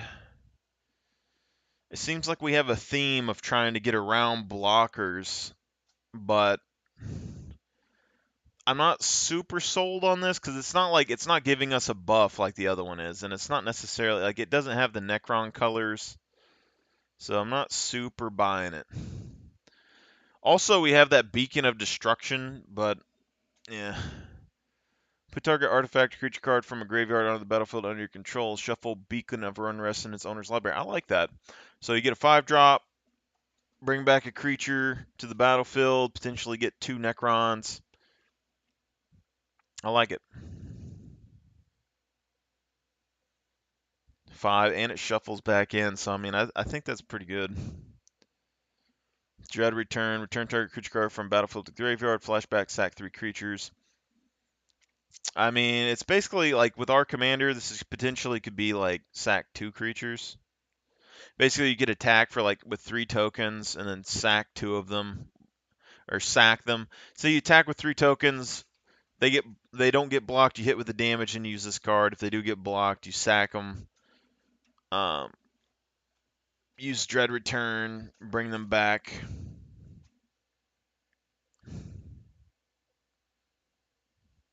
Yeah. Living Death. So this is the one from the it's also in the Lord of the Rings one, I believe. So Yeah, basically removes the stuff from the battlefield, puts it in the graveyard, and all the graveyard stuff comes to the battlefield. Potentially could be good because you could basically get rid of all your main creatures and have a bunch of tokens, and then swap out your tokens for main creatures. Mutilates. All creatures get -1 till end of for each swap. So this is an additional board wipe. Okay. Their name is Death, so this is potentially another one the Necrons could use. Saul, he had done, he knew that the true nature of life and doom. Yeah. See, because it's just like when you read the lore of the Necron, or like at least the wiki lore of the Necron, I know that they're metal bodies and they don't really have emotion or whatever now, like they don't feel a whole lot. But when you read the stuff of like the Silent King and all that, like he has humanity in him. Like he has like he feels bad for what he done to his people or something, so he like exiles himself in penance and things. He comes back and he's not forcefully using command protocols to control his people again. He's like trying to work his way up. So like I think they have some humanity about them to where they're actually pretty good people potentially, but they're also really fucked up. Their number is Legion, 4 and X. Create X tapped 2/2 Black Necron Warrior artifact creature tokens. Then you gain life equal to the number of artifacts you control. Exile the number's Legion. You may cast number Legion from your graveyard. My question is,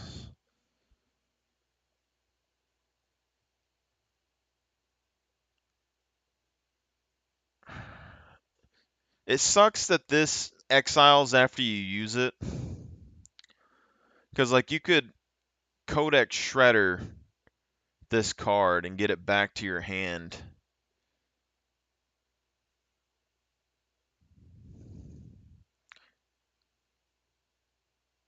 I'm sure it exiles before it goes back to the graveyard. I would like to know if you could like use this and then it goes to the graveyard and is exiled, and then you could like activate Codex Shredder and stop it from being exiled.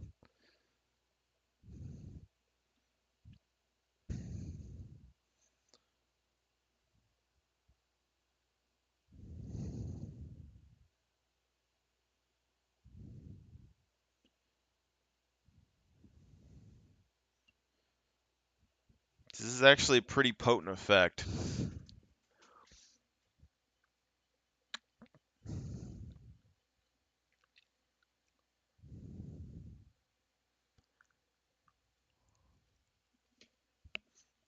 Kind of sucks.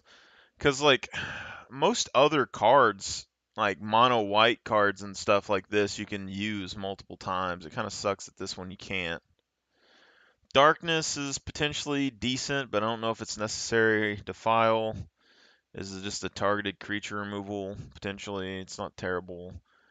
Go for the throat. Non-artifact creature potentially would replace this for something else.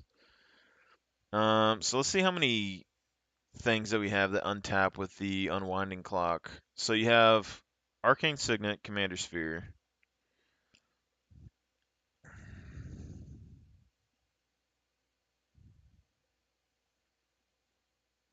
Activated abilities of cards in your graveyard cost 2 less.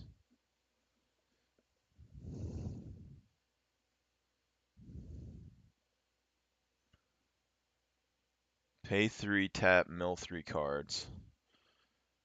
So it's gonna reduce the cost of Unearth.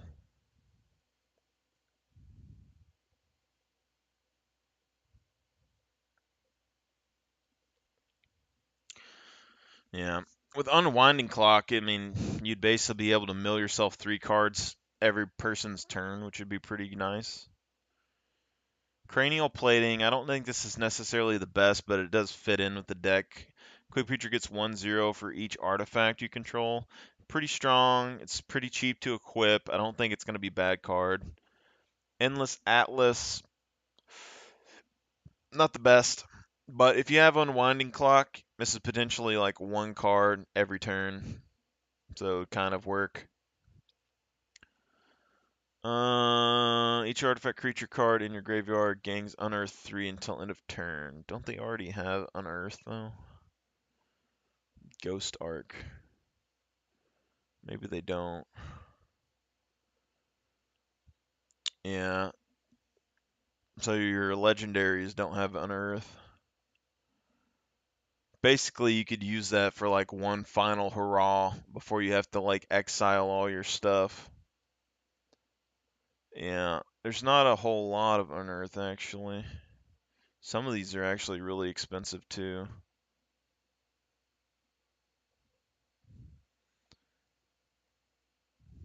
Where's it at? Ghost Arc.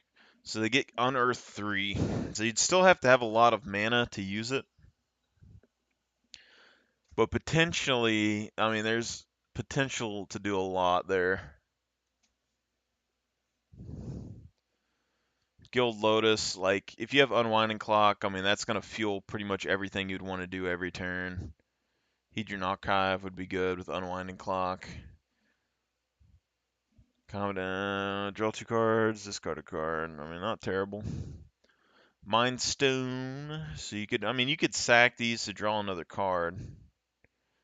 Wait. They're all artifact creatures. Mystic Forge.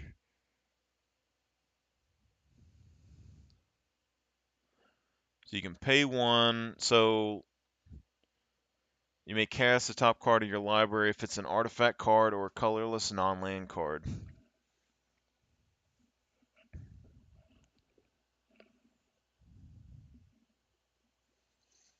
I'm assuming that's sorcery speed, but if you have Unwinding Clock, you could basically pay a life, exile the top card of your library until you found something that you want. So say you have enough lands and you have like a Gauntlet of Power, you could just sit there and like exile 3 or 4 cards, get rid of those lands that are coming up, and then draw a card that you want. But it sucks that you have to exile them. Flying Indestructible attacks, mill 3 cards. For each creature card milled this way, create a 2/2 black Necron Warrior artifact creature token, crew 4. I think I like this still because basically it attacks, you mill 3, and then you could potentially get a 2/2 black Necron artifact creature for each creature that you mill. And then you can pay 2, copy the effect, and mill like 3, 6, 9 cards in a turn. Potentially get more artifact creatures, and then like it gives more stuff in your graveyard. Night Scythe enters the battlefield, create a 2/2 black Necron Warrior artifact creature token, crew 2. So you could copy that effect and make multiple. So like you could play Night Scythe, which is going to make a 2/2 artifact creature, and you could pay 2 with like Stronic Resignator, copy it, put an additional 2/2, and that would be the crew effect of here. And then potentially I would say that you could equip Helm of the Host to the vehicle. It becomes an artifact creature. So basically, like you could Helm a Host, you could turn into a creature, Helm of the Host it, and then go to combat, create an additional vehicle, which make an additional Necron, and then yeah, you could basically make multiple flyers this way, but it would be a little mana intensive. The Resurrection Orb. So this one's just better than the Nim Deathmantle, as far as I'm concerned. Equipped creature dies, return that card to the battlefield under its owner's control at the beginning of the next end step. Not terrible. I mean, the lifelink is going to be really big. And then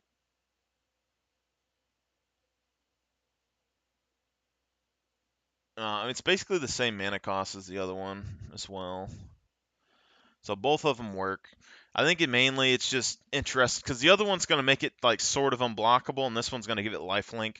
Both of them I think work fine. And then you get, you know, it dies, and then it's going to trigger your commander. So you'd have 2 cards that when creatures die, so you're going to pay 2 for them to come out, 4 to equip it. So every turn it's going to be 4 to equip it. The creature dies. The next turn it's going to come back, and then you're going to have to pay 4 to equip it, but you're going to get 2 Necron 2/2s. So you're going to get like 1 power for each 1 mana that you dropped into it anyway. So probably all right. Scepter of Eternal Glory, I mean, potentially just another thing that can make a bunch of mana that you could potentially untap every turn with Unwinding Clock. So I think that's pretty good. You got Soul Ring. Sculpting Steel would be pretty good. So a copy of any artifact on the battlefield. So you could copy your commander, you could copy a artifact token, you could copy random creatures, or you could copy equipments like Resurrection Orb. You could copy, well, you can't copy Helm of the Host, but you could copy like Nim Deathmantle. You could copy a Mana Rock. I mean, there's a lot of things you could do that. Thought Vessel is pretty good. Wayfarer's Bauble is like, it's alright. Search your library for basic land card, put on the battlefield, tapped, and shuffle. It's not. It's one basic land card, but I don't think it's terrible. The thing is, like, Wayfarer's Bauble is not something I necessarily like, but if you're running like a very minimal costed deck, you have like Terramorphic Expanse. So you have those two. There's, I think, one where you sacrifice a land to find a land. Like you have to sacrifice that land and an additional land to find a land. There's one where you like sack 2 lands and find a land. There's the Shire, which lets you find a land. There's another card in the Lord of the Rings that helps you find a land. You have like Thawing Glacier, which helps you find a land. I mean, there's a lot of stuff that you could use that helps you pull lands out of your decks that are just lands. And then like Wayfarer's Bauble, you put it in, pay 2, find a land. Like potentially it's not as good as like Burnished Heart or something, but Burnished Heart is like 4 mana or something to put in. This one's 3, so you can get it out early. You can put it turn 1, turn 2, get an additional land. So I'm not opposed to it. Here's the other thing. So we can pull artifacts and stuff from our graveyard, but Codex Shredder is going to allow us to pull things like Biotransference out. Whenever you control an artifact, in additional creatures you control are artifacts in addition to their other types. The same is true for creature spells you control and creature cards you own that aren't on the battlefield. Whenever you cast a artifact spell, you lose 1 life and create a 2/2 black Necron Warrior creature token. So I think it's potentially really good. If they destroy this, Codex Shredder could potentially get it back. So you'd be paying like 5 mana to get this 4 mana card back in your hand, but then you could play it next turn. And, but late game, I don't think this card's very good. Like once all your creatures are like in your graveyard, it's not going to do much for you.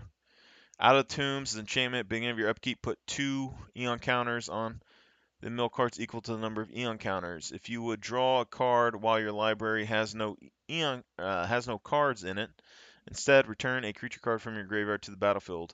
So this is sort of like we either win or we lose the game.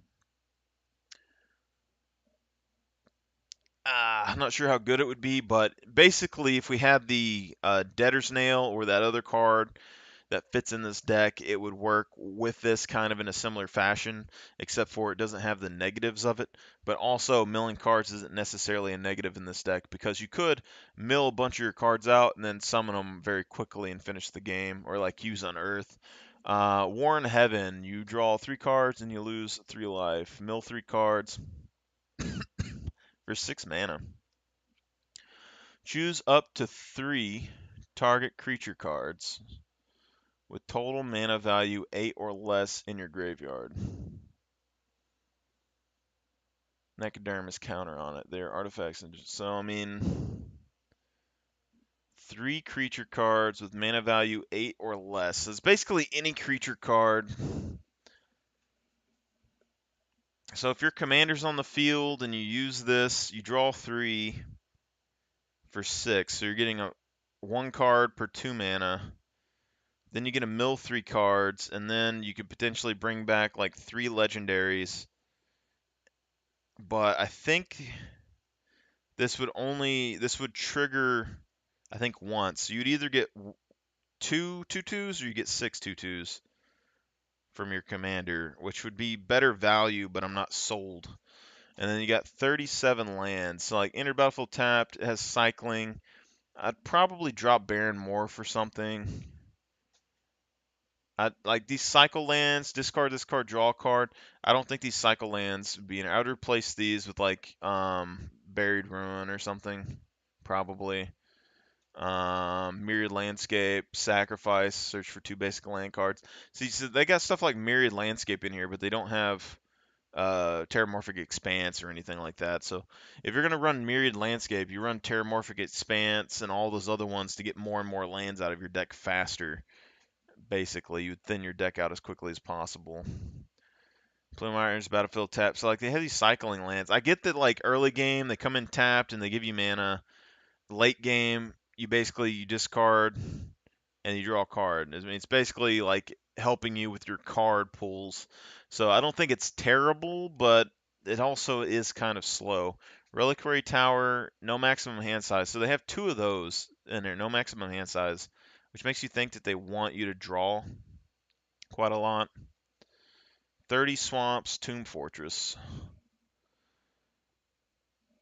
Mill 4 cards and return a creature card from graveyard to the battlefield. Yeah, so Tomb Fortress is basically going to be like Buried Ruin, but it costs more and it enters tapped. Yeah. So basically, I mean, or you're paying 5, and then you exile Tomb Fortress, so like you lose it just in general, which sucks. Where like Buried Ruin, you can at least Codex Shredder it back. Return a creature card from graveyard to the battlefield, so then you could trigger that ability to get 2 Necrons. So basically, it's like pay 5, get 2 Necrons, and like lose a mana. It's actually like pay 6, but it's actually worse than that.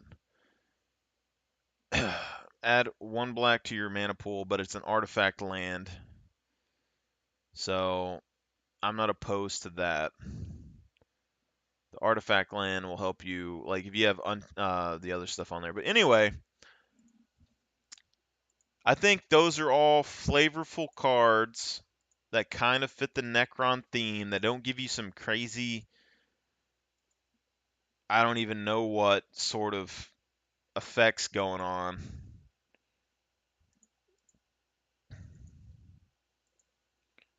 And price-wise,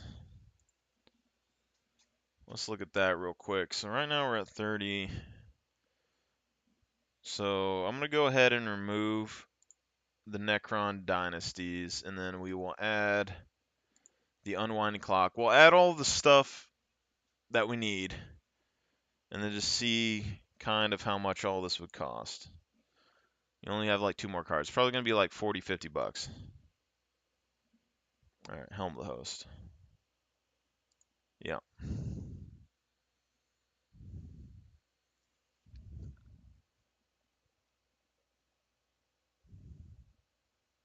What was this? It's from the Marchesa deck. Okay. It's a 2-drop that gives you Vigilance. Interesting. Yeah, I have a bunch of cards planned for my Marchesa deck. I still got to thin it out. I'm gonna do proxies for those. Do we have trading posts in here? Yeah, we do. So I mean, you're looking at 48 bucks, potentially less depending on what you do. So Bolus's Citadel foil $8, so you could probably get a cheaper one. Buried Ruins, I mean, just a simple card. Codex Shredder, simple card. Debtor's Nail is basically going to be like something you could pop down. It's a 7-drop. You replace one of those Citan creatures with it. It's going to bring back a creature every turn for you from anyone's graveyard, which is already pretty good. Gauntlet of Power, going to give you additional mana, additional buffs. Helm of the Host, Lithoform Engine can copy. Like, Helm of the Host can go. Like, here's how we're looking at this right now. Okay, Bolus's Citadel helps you play any card. So it's good in any situation for the most part, as long as you have life. Buried Ruin is going to help you get back any card. So it's pretty good in pretty much every situation if you were going to do it. Codex Shredder can help you get back any card as well as mill a card, so it helps both your strategies. Even though it's a little bit more mana intensive, it's something that can get you something that you need. And like if you have no board wipes left, that can get you a board wipe back. If you need Debtor's Nail, that can get you Debtor's Nail back. So it's just something that's there for safety and precaution, as well as you can get some of your creatures out of your opponent's graveyard that could lose you the game. Gauntlet of Power helps you with buffing your creatures, helps you with adding additional mana. I don't think there's any negative to that really. Your opponents get the buff too, but it's not that big of a deal, I don't think. Helm the Host is you're probably going to get more benefit from this because you got more swamps. Helm of the Host can go pretty much with every creature that you have in your whole deck. Doesn't matter. It's going to be good. Lethal Form Engine can copy almost everything that you have in this deck going on, especially your commander. So still going to be good. This one is for my Marchesa deck, so I'll save that for later. Yeah, that's just on there for my political deck that I'm working on for Marchesa. I got something really good planned there. So we're at $47. Nim Death Mantles, potentially the same as Resurrection Orb, can work with any of the creatures that you have. Also lets them go to the graveyard and then bounce back, so I think that's really good. Stronic Resignator gets to go in, pretty much can work with every single card in the deck almost. I mean, those tapped abilities, no, but at least it's going to work with your commander. It can work with some of your land ramp. It can work with some of your other creatures' effects, your removal effects, everything else. Trading Post basically does everything that you want in the deck for the most part. Brings things back from your graveyard, can make additional blockers if you need to, can get you draw a card. I mean, there's pretty much nothing that you could really say about that. Unwinding Clock, not the best, not the worst. I mean, you don't necessarily need Unwinding Clock, but it is going to basically give your creatures vigilance. So it's going to help you at minimum with that. But also, if you happen to get one of those legendary creatures out that tap, you're going to be able to use their effect every single turn. Like this has a couple of game-ending combos and potentially opening up additional mana for you to use that you wouldn't have access to previously. So any of those cards that have like flash effects, any of the cards that um, uh, if you need to block and you need to attack at the same time, any of those cards that like tap creatures and give X life, any of the artifacts like the trading posts that you can tap, sacrifice an artifact, bring something back from the graveyard. That's going to give you four turns. So like unwinding clock and trading post with your commander on the field. Um, you sacrifice a creature, activate trading post, bring back a thing to your hand or whatever. Unwinding clock's going to retap that. You're going to make twos, and then you're going to be able to do that for 3 turns. So you're going to get 3 cards back and get additional soldiers on the field. There's just way too much that's a benefit there. Wormcoil Engine. Don't necessarily need this, but it does fit flavorfully. It does give you an access to additional lifelink. It does give you access to additional death touch. It does give you access to additional sacrifice creatures, so that's good. And then Stratus Scythe, not necessarily needed in the deck, but it is something that you can basically put down and then equip to any creature to give it a very powerful power boost. And then we have enough menace and stuff in the deck to potentially swing through, or we have enough flyers that you can connect this to swing over the top. But overall, I mean, that's 12 to 13 cards that you can put in the deck for about $50, and then the basic deck itself is like $70. So you're looking at like 100 and something bucks, $120 for all that. So I don't think it's terrible. And that is the upgrades I would do beginning to the Necron deck to keep it flavorful, give it a little bit of power boost potentially, some additional benefits, and also just keep the color scheme and other overall like scheme of the deck in general. 2 Cytan creatures, they're coming out. 100%. Where's the deck at? So the 2 Cyan creatures, those things are cuts. You're going to need Stronic Resignator and the other one in there. Uh, this Destroyer card, potential cuts, that's going to be third. Probably put in like Debtor's Nail or something in there. This Triarch Stalker could potentially be a cut. I'd probably keep the Psychomancer in there, but you could cut it. This thing could potentially be a cut, but it still has a lot of flavor to it, so maybe not. It's also a flyer. Um, yeah, so that's 3. You could cut Darkness. You could potentially cut Go for the Throat.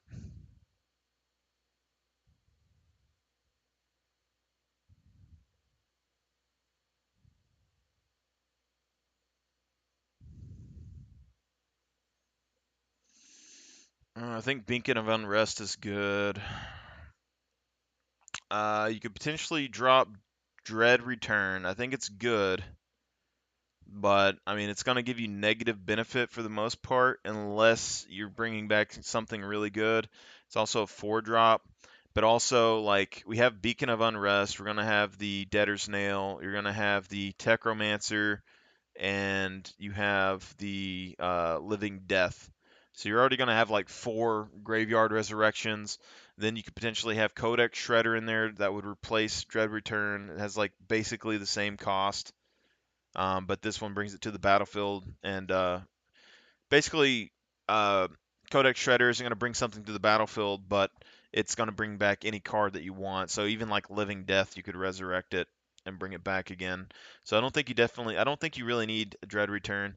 Beacon of Unrest I would keep just because it shuffles back into your library, which could be a negative or benefit, basically. But if you ever get to like the very end, like say that you're playing that card that lets you like draw all your cards or mill all your cards to your graveyard, you could still like bring back Beacon of Unrest to your hand or something, and then play it, put it back into your library, and then the next turn you would have a card to play over and over again. So I think probably good to have that in the deck. Um, Mutilate's a board wipe that could potentially kill you as well. I'm not positive on it. I'd probably keep it in there at the very beginning. Their name is Death. I'd probably keep in. Number is Legion. I'd probably keep in just because it has good flavor. Don't think it's necessary, but flavor-wise, I think it's really good. Also, it's a mana sink, so if you do get like 20 mana, which is possible here, that's like 16 2/2s, you know, and you gain life. So potential life gain, probably keep that in. I think we're like 5 removes so far. Cranial plating could potentially be a remove, but it's also pretty strong and fairly cheap, so I'd probably leave it in there. Because the thing is, like, you have cranial plating and you have like that strata scythe in there. There's things you could do with that. Endless Atlas you could potentially cut, but if you have that untapping clock in here, it becomes better. The Ghost Arc could potentially be useful because not everything has Unearth. I'd probably keep most of the mana in there for now. Mystic Forge is like basically another Bolas Citadel. You could potentially cut the Night Scythe, just because it takes too much to operate, basically. The vehicles I don't think work super well. The Necron Monolith I'm fine with, because it helps you mill, and you get potentially multiple Necron creatures, and you can copy this effect. Whereas like Night Scythe, it's basically 3 for a 2/2. And then potentially you could arm something. If you needed to fly over to hit somebody, it could be good. Or if you needed like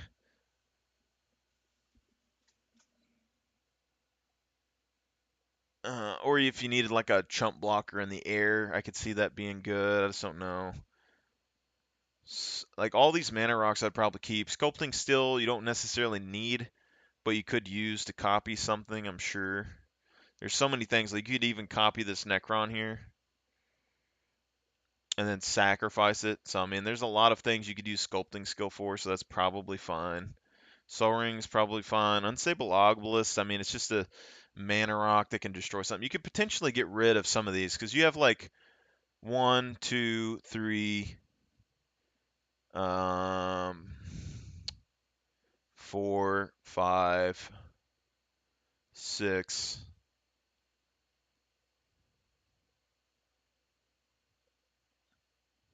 7, 8, 9, 10, 11, like mana rock things, and then like 37. So you already look like 50% of the deck is mana right now, which just seems a bit high to me. Baron Moore, I'd probably replace one of these with the ruins, one of these with the trading post or something. I don't think you need them. Myriad Landscape is good in the probably, but I'd probably get rid of it. It's just it's good, but you're paying 2, you're sacrificing it, you're getting 2 basic land cards, which would be good, but I don't think it's necessary, like really. in the deck. These polluted mires and stuff. Like I'd keep Reliquary Tower. I'd keep the swamps. I'd keep Tomb Fortress. I'd probably keep Vault of Whispers because it's an artifact land. But these polluted mires, there's like 3 cards here I would get rid of probably in the lands. Replace them with 3 of the other cards. So you're probably going to have like 7 or 8 pretty easy cuts that you could do. But then, like, the signets and stuff. Arcane Signet 2-drop. I mean, it doesn't.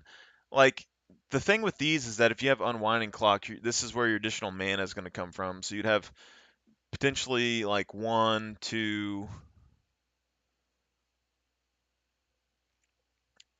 5, 7, 8, like 9 to 11, 14. Like there's a lot of things here that you can untap and retap. But like Wayfarer's Bauble is just 1 land card for 2 mana. I mean, it's good, but we need a way to get this back out of the graveyard consistently is the big one.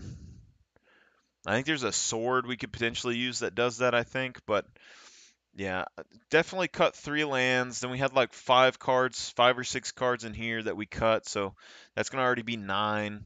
Then you could potentially cut a couple mana rocks. You could get to that 12 card mark and put those in here. Like Gauntlet of Power alone, I would replace like I don't know, like Arcane Signet or something, probably for a Gauntlet of Power. I'd be tempted to do this boat as well, but I don't know. Maybe like Hedron Archive. We could do Gilded Lotus as well. But I think it's like these 2-drop mana rocks I think are fine, but like Hedron Archive's a 4-drop, but it gives you 2 mana. Potentially 2 cards.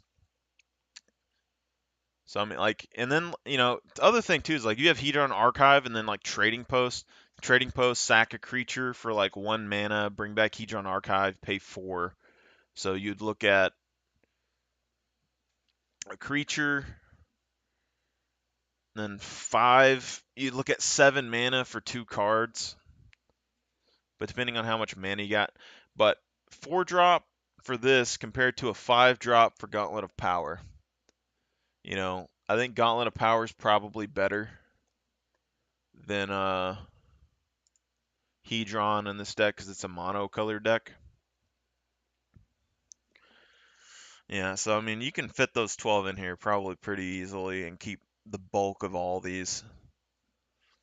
But that's the Necron cards I would add to the Necron deck that keeps the flavor and makes it more powerful potentially at the moment. You're not going to have access to the swords, but each of the swords are like $40.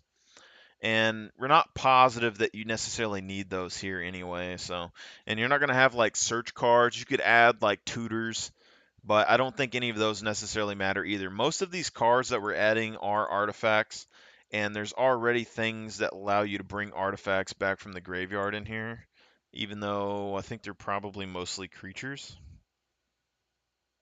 And it's like artifact creatures that come from the graveyard.